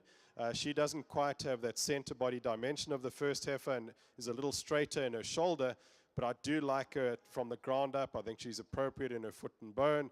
She's got some dimension to her too.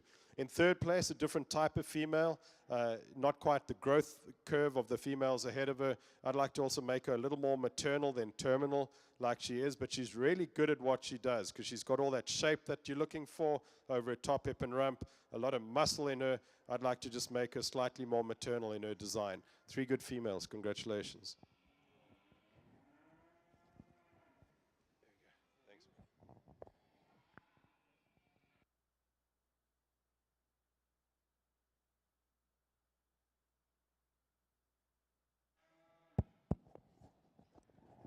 Results from Class 1 Kiania Heifer Calves. In third place, Callan Stewart from Randall County 4-H. In second place, Jaslyn Davis, Grandview FFA. And your class winner, Harper Simpson of Nolan County 4-H. Next coming to the ring will be Class 2 Kiania Heifer Calves. These will be ones that were born from April 1st to the 30th of 2022.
Class 2 in our Kianina Heifer show is certainly not disappointing. I think we've got a lot of quality here, and that heifer that wins the class is exceptional in my opinion. I think she's the maternal one with mass and muscle. She has that high inherent body condition that I'm looking for.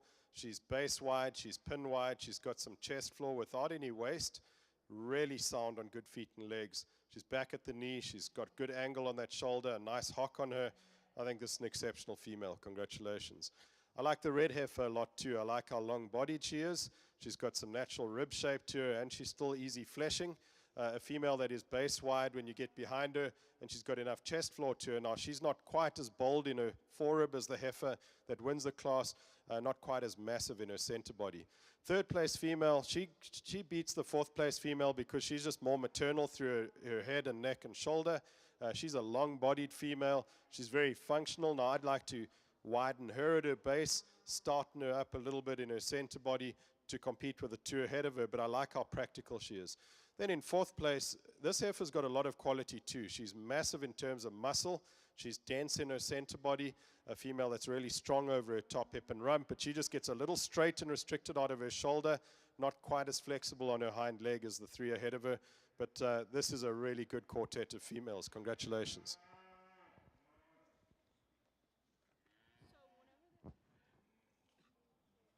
We need Cody Diax. Comanche County 4-H, Cody Diax, entry number 1349 for class 3. That won't help. For class 3, Cody Diax.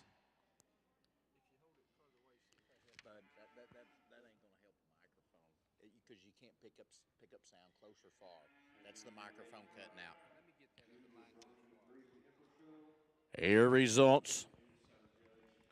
Your results from class 2.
Your results from class 2. 4th place, Hayden Herzog from Sweetie FFA. 3rd place, Caleb Walker from McGregor FFA. In 2nd place, Daniel Sullivan, Hillsborough FFA. And your class winner of Class 2 Heather Calves is Avery Fincher, Ellis County 4-H. Now in the ring is Class 3. We'll get those Class 4s to be lining up. We'll come back with that division. We can have your 1st and 2nd places from Class 1, 2, and 3. Getting ready and lined up.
leave these as they are as we start our Bronby show. I'm glad to be here today and look forward to sorting through the last breed of the day.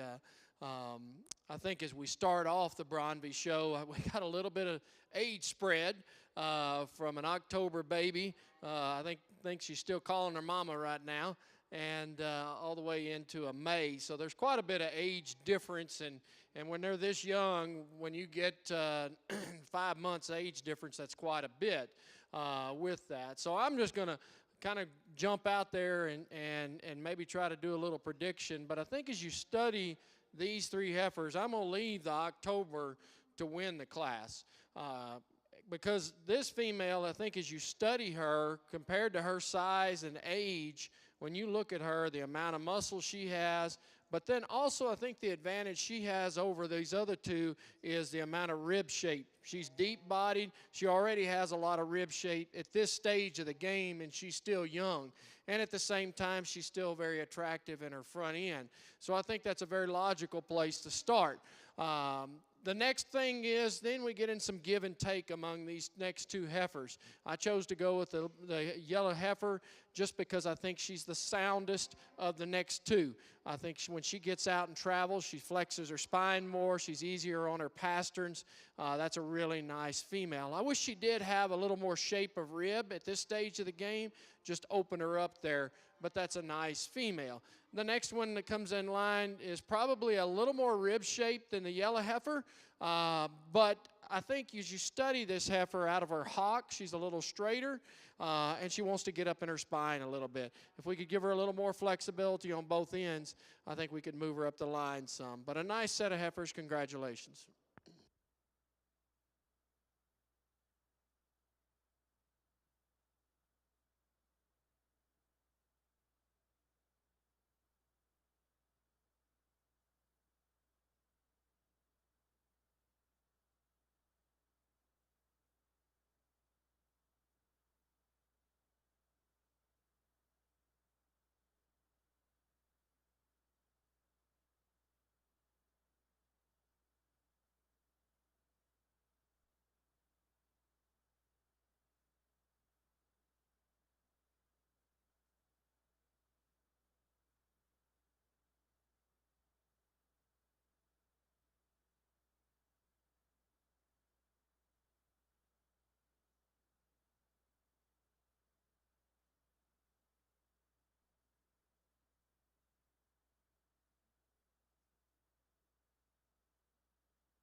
We're in our Bronby side, a single entry, and this young lady's heifer certainly could have used some competition. Got an April heifer, and I think there's a lot of good in her. The one thing that I do appreciate about this female is that front end that she has, the extension of neck and the flatness of shoulder. But at the same time, I think she's got some muscle mass to go with it, and you could see the rib shape beginning to develop as well. If she'd wake up a little bit, I think she actually would strike a better pose out there. But really a nice female. Congratulations, young lady.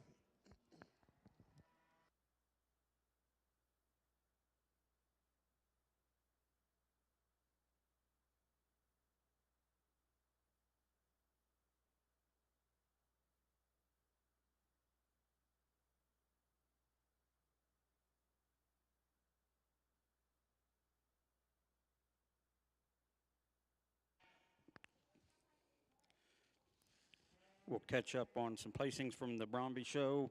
In our Class 1, first place was Colt Pittman with Miss CDP JV Cindy Lou. Second place, Tana Williams with Miss BARW Ketchup 422. And third place went to Samantha Mallman with Star Lady May 434K ET. Then in our Class 2, first place was Kaylin Jacobs with Miss Star Emilu 82K2.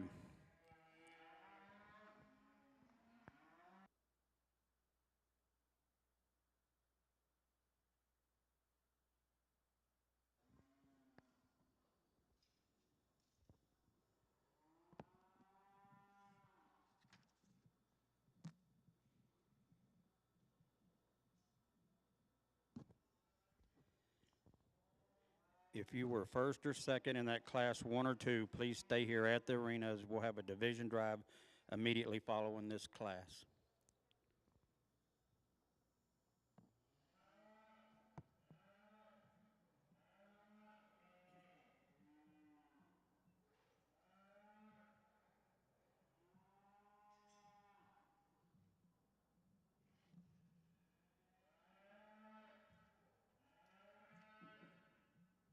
There's a lot of genetic quality on our Kianina side in this first division. Let's put our hands together and congratulate these 6 exhibitors on an exceptional lineup of cattle. And they're well-balanced cattle. So just to recap what I've said earlier today in the other breeds, balance to me is when all the body parts fit together in the right proportions, so skeletal balance and physiological balance. It's also a balance of the endocrine system, where all the glands are functioning correctly as well. So you see vitality in the cattle. The second part of balance for me is that balance of true muscle shape and tone with some easy fleshing ability. So these cattle need to have high inherent body condition, fat that is that is bred in and not fed in. We want to breed this fat into the cattle, not have to feed it in. It's much more expensive that way. And then thirdly, cattle that have hormonal balance, so females that are feminine and bulls that are masculine. So we've got some feminine females here that are functional, that have mass and muscle, females that are high inherent body condition, and I think we've managed to find the Saan cattle with good feet and legs and tremendous athleticism. I think we've got 2 animals out here that are outstanding, and I think they've got very, very bright futures ahead of them.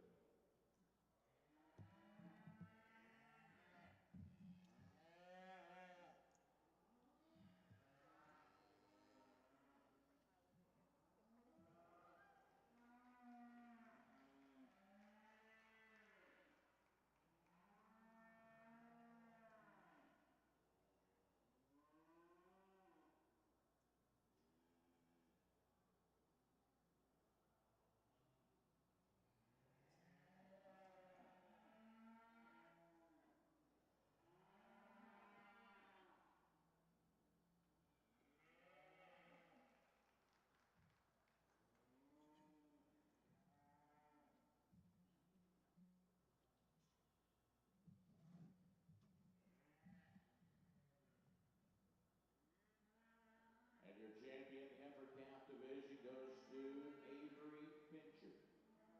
Your reserve heifer calf is Daniel Sullivan. Now we'll move into our junior heifers and class 6 with 2 entries.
These two females are certainly extremely different in type and kind. It's a clash of civilizations here as we pitch maternal against terminal, but they're both very good at their respective jobs within the industry. That black heifer that wins, she's just so good from her nose to her tail. She transitions so well from her shoulder back into that forerib. She's deep-sided, she's big-ribbed. She's got enough muscle over her top hip and rump without being coarse in any way. She's very flexible on her feet and legs. Could give her a little bit more heel depth and maybe change the shape of her toes a bit, but the same goes to the heifer behind her. The heifer behind her is massive, so thick, so much muscle, so much power and rib. She's also nice and deep-sided, so she's the dimensional female of the two, but she is a little more masculine through her head, neck, and shoulder. That's why I've got her in second place. But again, in the recreation and in the sports world of our industry, when it comes to show steers, this is the one that's going to make those really, really well. Two good cattle. Congratulations.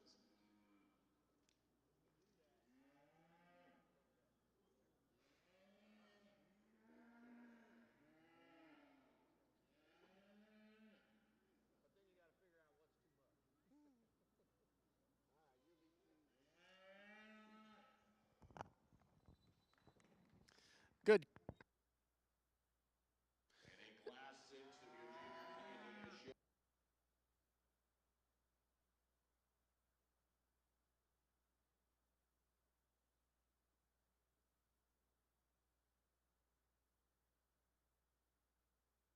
Coming into the ring is Class 7 of our Junior Heifers, a single entry with Harper Simpson. Big, Mike, big class of Bronby heifers. There's 10 or 11 in here. This particular class, I think the young man's heifer, when she walked in the ring, she was the one that just caught my eye, and I stuck with her the whole time. I think this female is certainly not the biggest and most rugged of the class, but I think if you really study her from her rib shape to the shoulder that lays in there well, to the extension of neck and femininity of her head, coupled with she's got plenty of muscle for me. That's a nice female. The young man does a real good job of getting her shown. The next heifer in the lineup is one that kind of, when she first walked in, she just was kind of there, young man. She didn't jump out at me, but the more I studied her, she's got a lot of good in her as well. I like her rib design. She's got enough muscle. She is flat-shouldered. She's real feminine through her neck and head, and she gets out and she moves fairly freely as well. The next heifer is one that comes in next in line, and first thing I'll say is I wish she was a little deeper and softer in her flank region, but I think as we looked at her and where she fit into the mix, she was the next logical one because she had enough muscle and bone, but at the same time kept some balance and eye appeal in that front end.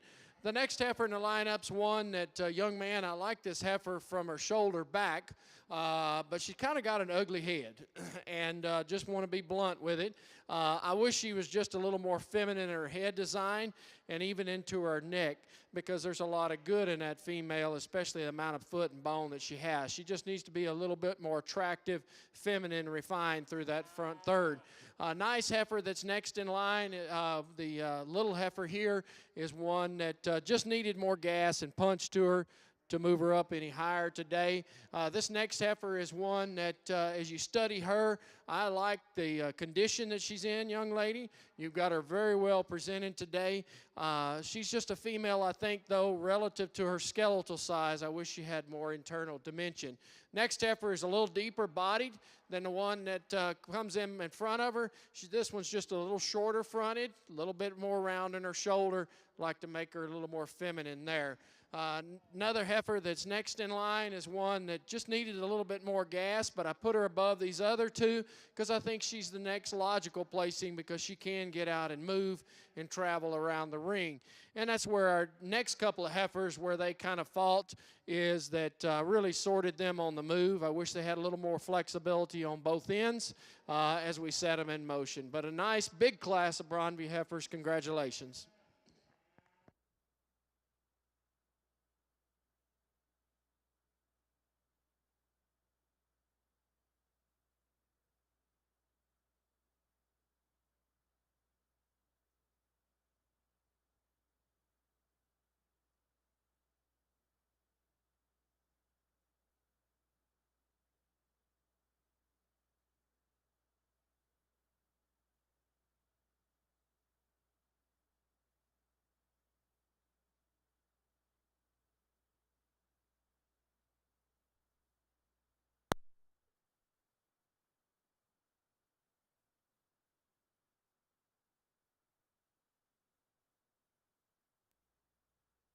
Hamlin County 4-H. Now entering the ring, Class 8 of our junior heifers. Birth dates on these, November 1st through December 31st of 2021.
a really strong class of Chianina heifers, and it's led off by a female that has so much substance and function in her.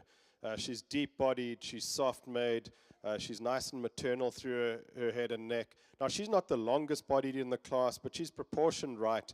She's also flexible in her lower joints. Every now and then she gets up in her spine slightly, but nothing too concerning. I like her pin width and base width. Just a really fundamentally good functional female. Congratulations. Second place female, I like her best when she's standing. She's really extended and long-bodied. She's good in her upper skeleton. She's got some lower rib shape to her. She's not as flexible as I'd like her to be through her shoulder and hind leg. That's why she's in second, but she's adequate there compared with what's behind her. The black and white female that comes next, here's one that's really maternal in her design. Flat-shouldered, long-necked, good skull on her. She just lacks some of the overall substance, volume, and dimension of the two ahead of her. Then we've got a black female that comes next, moderate-framed female as the lady leads her ahead. And as you can see, this female's got the thickness to her. She's got some depth of body and rib shape to her, just not quite the quality in her hind legs, not the overall balance of the females ahead of her. Then the big-bodied female that comes next, so deep, so thick. I like the early maturity pattern. I like the body type. I'd like to lengthen her, though. She just needs more length from nose to tail, more the refinement through that shoulder and neck, and a little more length from hip to pin to make her complete. But I do like how early maturing and easy fleshing she is. And then following her, we've got a big female that's just full of meat and muscle and volume and capacity. I'd like to change the shape of her toes. They're starting to curl in quite a bit, and just refine her through her shoulder and through her chest just to give her slightly better balance. The female that leads off the class, she's behind in terms of nutritional development. I think some time and some feed will change this female for sure. I would like to see a little more natural depth of rib to her and a little more base width, but a good set of females. Congratulations.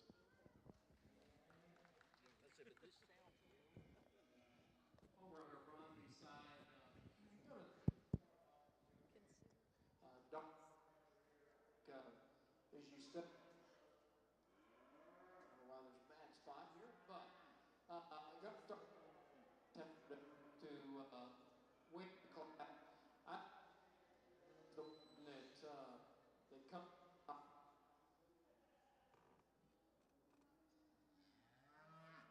Testing, we'll try here. But the top is so.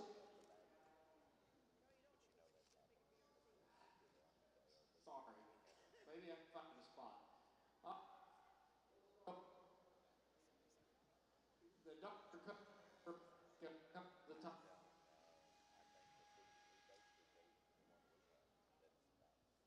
This doctor just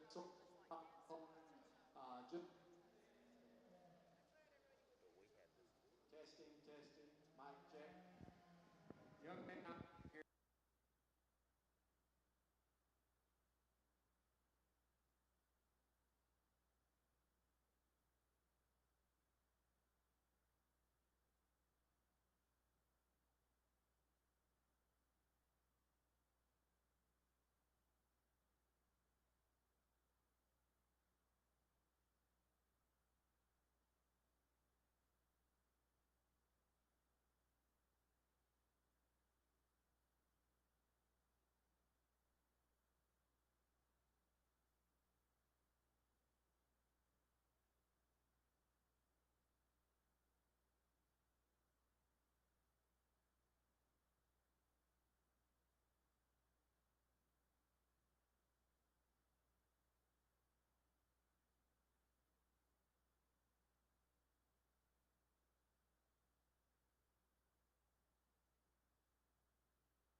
Your Class 8 junior heifers. In 7th place, Brianna Ryburn, Perrin FFA. In 6th place, Violet Trent, Sherman FFA. In 5th place, Colton Brady, Dimmitt County 4-H. In 4th place, Kerrigan James, O'Donnell FFA. Third place, Emerson Downey, Williamson County 4-H. Second place, Lene Johnson, Swisher County 4-H. And your class winner, Caleb Walker, McGregor FFA. Now in the ring is Class 9 Junior Heifers. We need to go ahead and start having those Junior Heifer class winners ready and at the ring directly after this class.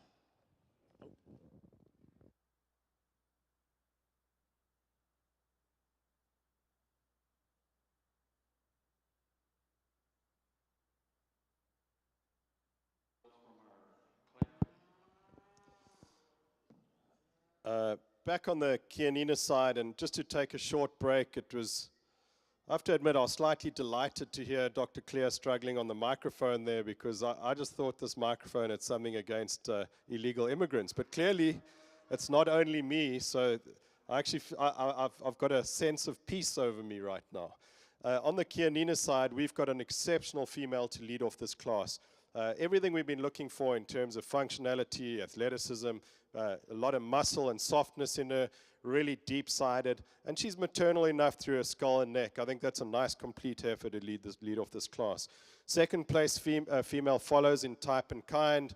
She's long-bodied. She's got some maternal in her, but she's not quite as wide-based as the heifer that wins. When you get behind her, she gets a little narrow at her feet and a little narrow through her chest floor, but she is maternal, she has muscle, and she's soft.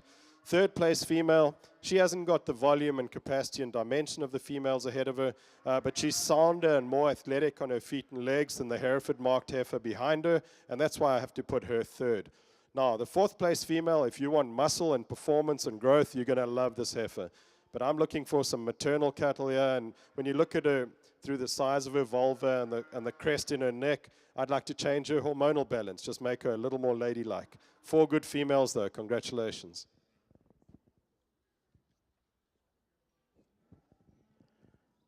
Your results in Class 9 are fourth place, Aubrey Lynn Titsworth, Santa Ana FFA. In third place, Jillian Cox, Williamson County 4-H. Second place, Mingo Mendoza, Sweetwater FFA. And your Class 9 winner, Addison Lehman from Waller FFA. Now if we can have all of our junior class winners in second lined up, we'll come in and find our division champions for our juniors. Directly after that, we'll be looking for Class 12 senior heifers.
Seven good Kianina females represented in this division drive. Let's just start by congratulating these 7 exhibitors with a big round of applause. I think they deserve it. They've brought us some excellence, and they brought it in numbers. There were some good numbers in this division as well. Extreme differences in type and kind and purpose and utility, but a lot of quality all the way through. I think I'm going to land on females that have a little more maternal to them, to go with some structural integrity and athleticism. And I think the pattern will continue and follow well with what we did in that first division. Really good set of heifers, guys. Congratulations.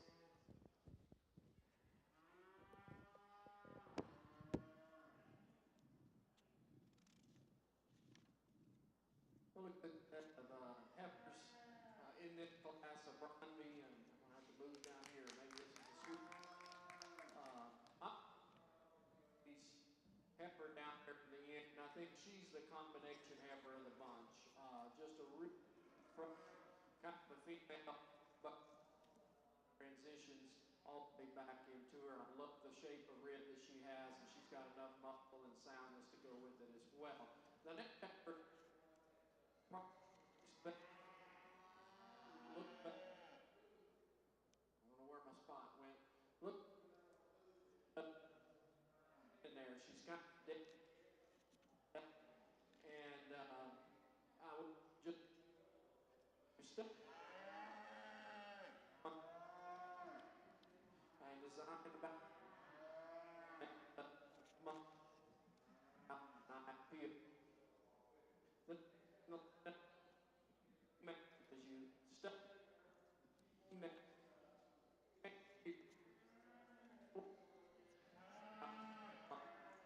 as well. Just like to see more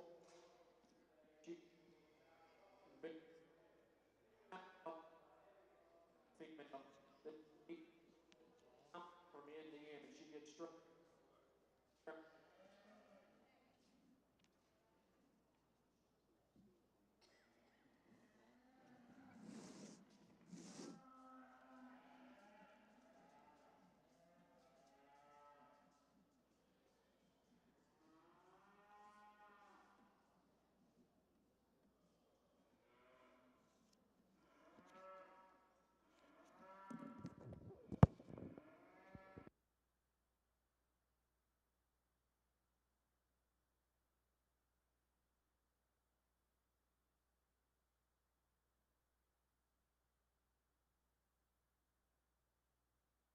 Result.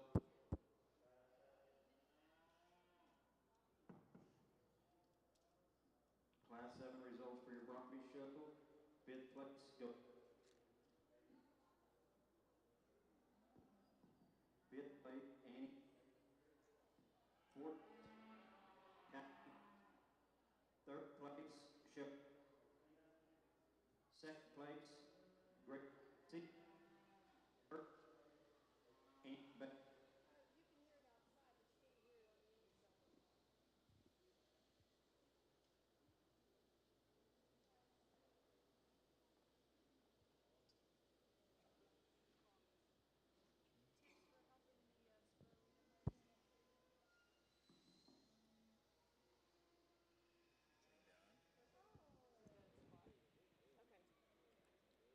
And your champions in your junior division on our Kiania side, your grand champion junior division, Hudson Robertson, and your reserve champion is Addison Lehman.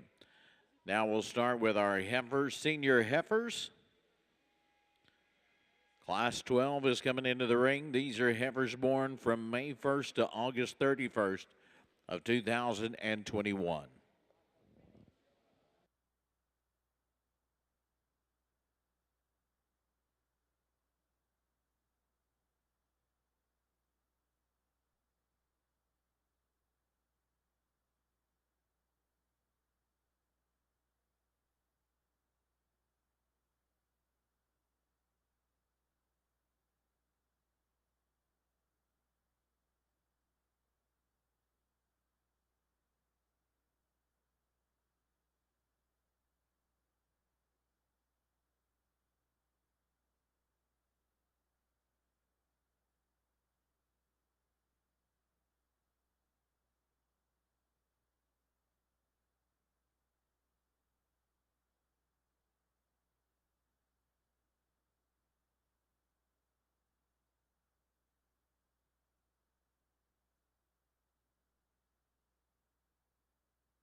Really good trio of females, but again, a lot of difference between these three. The one that's going to win this class is excellently maternal. She is so sweet through her head and neck and shoulder, face like a princess and a butt like a cook, big ribbed, deep sided, sound on good feet and legs.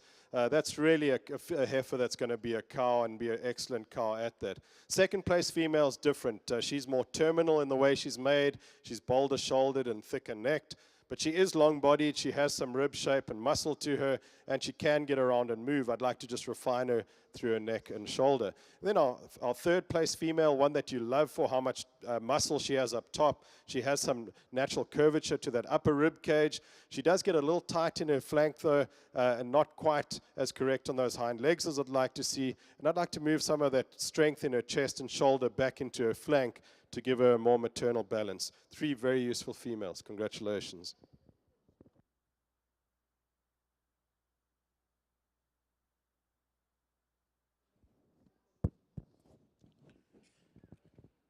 In your Class 12 Senior Kiania Heifers, in third place, Emma Hollis.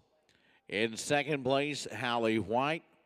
And in first place, Abby Dublon, Vanadel FFA. And Dr. Clear, you are correct. We did steal the good mic.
Some differences in type and kind at the top of this class of 5 heifers, and our class winner is just more maternal. She's more maternal through her shoulder and through her sternum, through her chest and neck, and then she still blends back into a really good forerib, a lot of natural upper rib shape.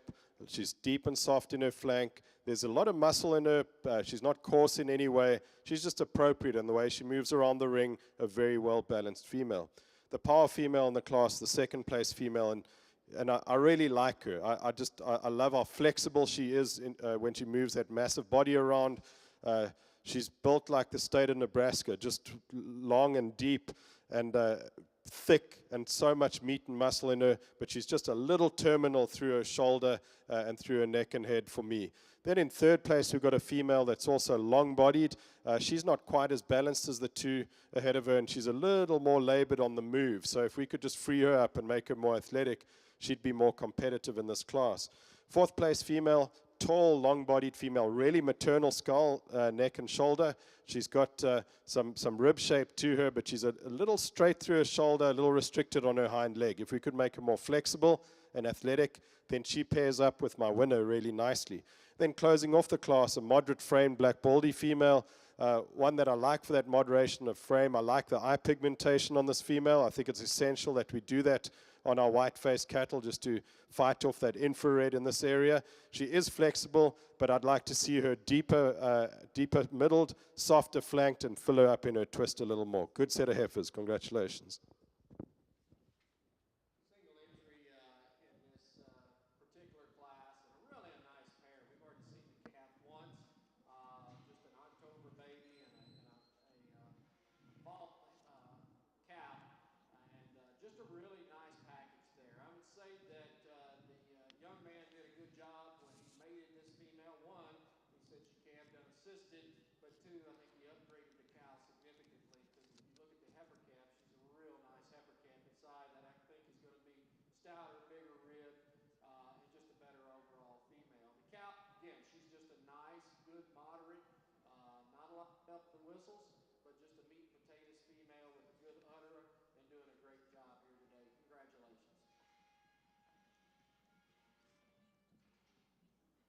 That is one we always use. Yep, just meat, potatoes, middle of the road goodness.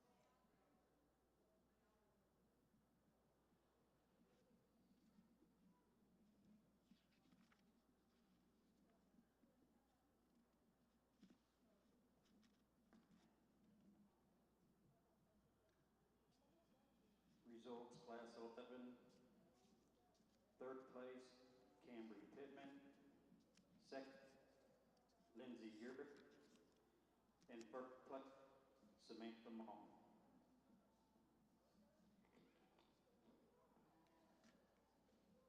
The result for Class 12, first place, Cole Pittman will now be having our senior heifer champion. Yeah.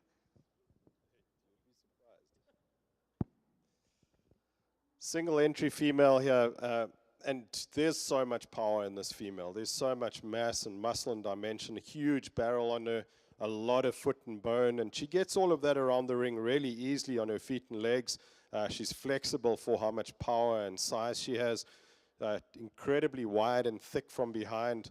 A female that certainly is more in that terminal part of the breed when you look at her bone and muscle and neck that she possesses, but she does all of that really, really well. One observation on this female, when you look at that width of that muzzle and strength of jaw, the width between the pin bones is always exactly the same as the width of the muzzle. So you know she's going to be thick when you get behind her, when you look at how strong she is in her mouth. This is a powerful female. I think bred right, you could shoot the lights out with some steers, and congratulations. Fantastic heifer.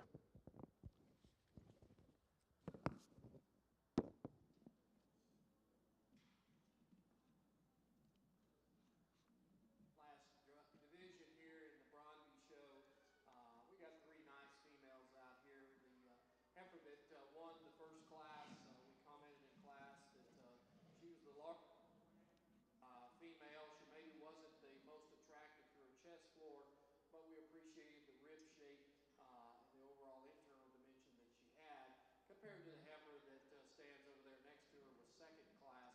Very elegant fronted, just needed to open her up in the middle third of her body.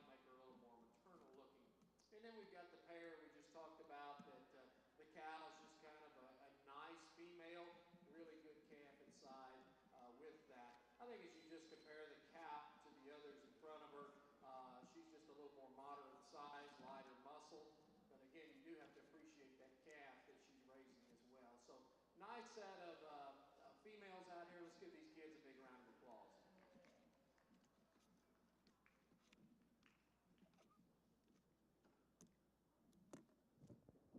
Class 15 on your Kia side, a single entry, Donnie Smart, your class winner there. We will now be bringing them all back in for your Grand Champion and Reserve Senior Division heifers. All of our heifer calf champions, our junior champions, y'all make sure y'all are handy. Directly after we name our senior heifer division, we will go into our grand overall and reserve for your Kia breed.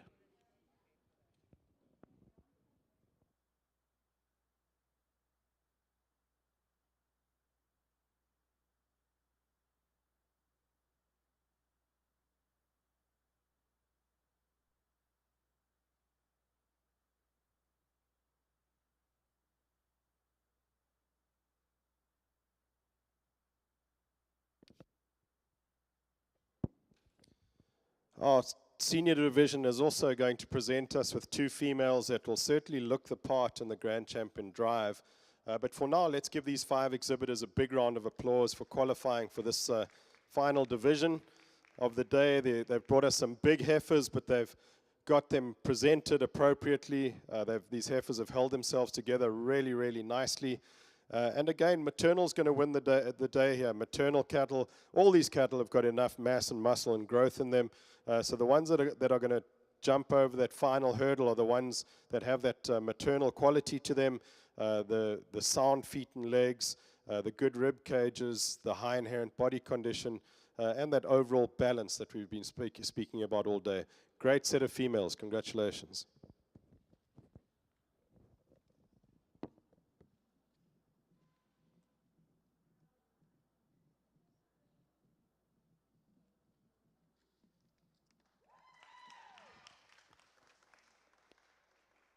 Your Grand Champion Senior Heifer, Abby Duplashan, Vanadel FFA, entry number 1406.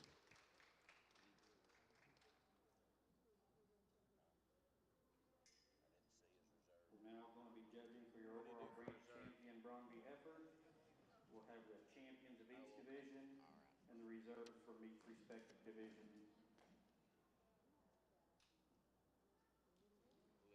I'd also like to announce that during the show, we could have entry number 1346. You're the winner of the Bromby.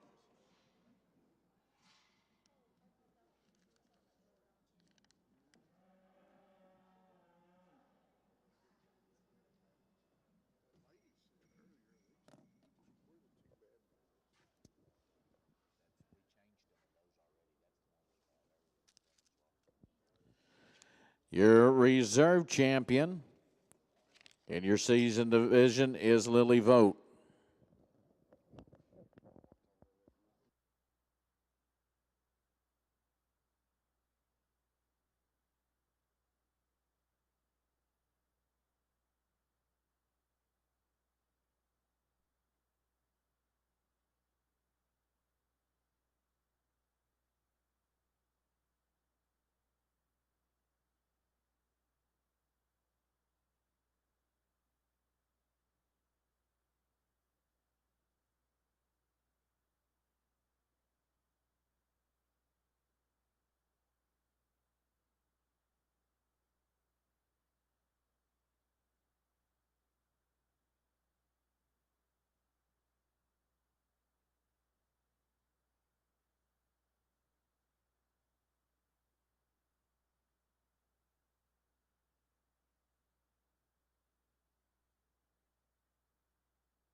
And over on the Kianina side, I want to echo a lot of what Jason's just said, and the hospitality and the organization here at the San Angelo Livestock Show and Rodeo has been amazing. Thank you so much for inviting me back to be a part of this year. It's been 2 really, really fun years. We've sorted through a lot of cattle and a lot of good cattle, and it's been an honor and a privilege. And I don't take this lightly. I'm passionate and obsessed about this industry, and any opportunity to be asked to give my opinion or to be involved in such events is amazing. It was fun sharing a microphone with Dr. Clear. Always good to see him again. And then on the cattle side, I think we've found cattle all day that fit that criteria I was looking for so well. And this is important. I know the sentiment is it's more about the kids than the cattle. It's about growing future leaders out. But you can grow good kids with good cattle. They don't have to be bad or inappropriate to the industry. We can make really good children with appropriate cattle for our industry. And I think we're getting that right in both these rings today, as I've listened to Dr. Clear's reasonings and seen what he's been picking too. It's a good message for the juniors to take out into their careers as they move forward. The other message to take forward into the careers is that like with cattle, the same goes with people. And we need profitable people who are productive, like we need profitable cattle that are productive. So when I say we need adaptable cattle, we also need adaptable people. And speaking specifically to the 6 individuals in the ring, but everyone else who's showed today ringside, adaptability is so essential because it allows you to hit those curveballs that get thrown at you at life. When life changes gears, you can go with it and you move forward. It doesn't leave you behind. Functional efficiency is so important in humans as it is in cattle. Learn a trade, find something that you can sell in terms of a product or a service. And that functional efficiency is what keeps you as an added value to society. And then thirdly, longevity. It's so important that we do what we do for a long time. So take that trade or that service or that product and do it for as long as you can, because that's what builds prosperity and a good life for ourselves, and that makes for good communities. And then fertility. I think it's essential in the livestock industry also, but also as humans, when we've got that service or that product that we supply, let's do it in a plentiful manner all the time, because that fertility is again what makes us profitable as humans, like it makes cattle profitable. Thanks again for this opportunity. Let's give these 6 exhibitors a big round of applause. Let's give the organizers of this show a big round of applause. There are a lot of moving parts, and they do it so well. I really appreciate you having me here, and I'm very proud of what I'm going to pick now for Champion and Reserve. Congratulations.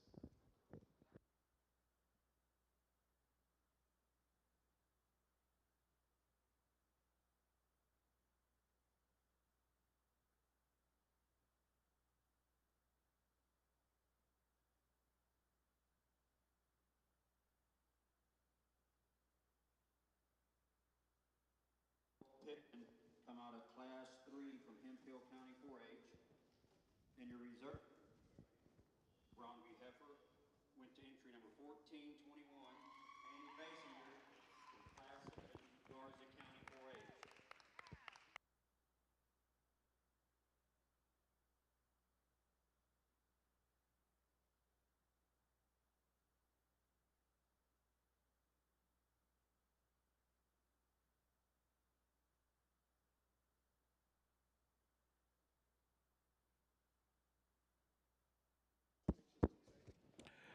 Your grand champion, Kiania heifer, Avery Fincher from Ellis County 4-H.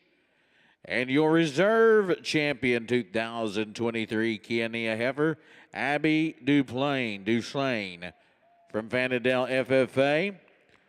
If we could, your champion showmanship winner, we have one for both divisions, is going to be entry number 1623, Harper Simpson, Nolan County 4-H. If we could have Harper Simpson back up here to the announcer stand. Harper Simpson Entry number 1623.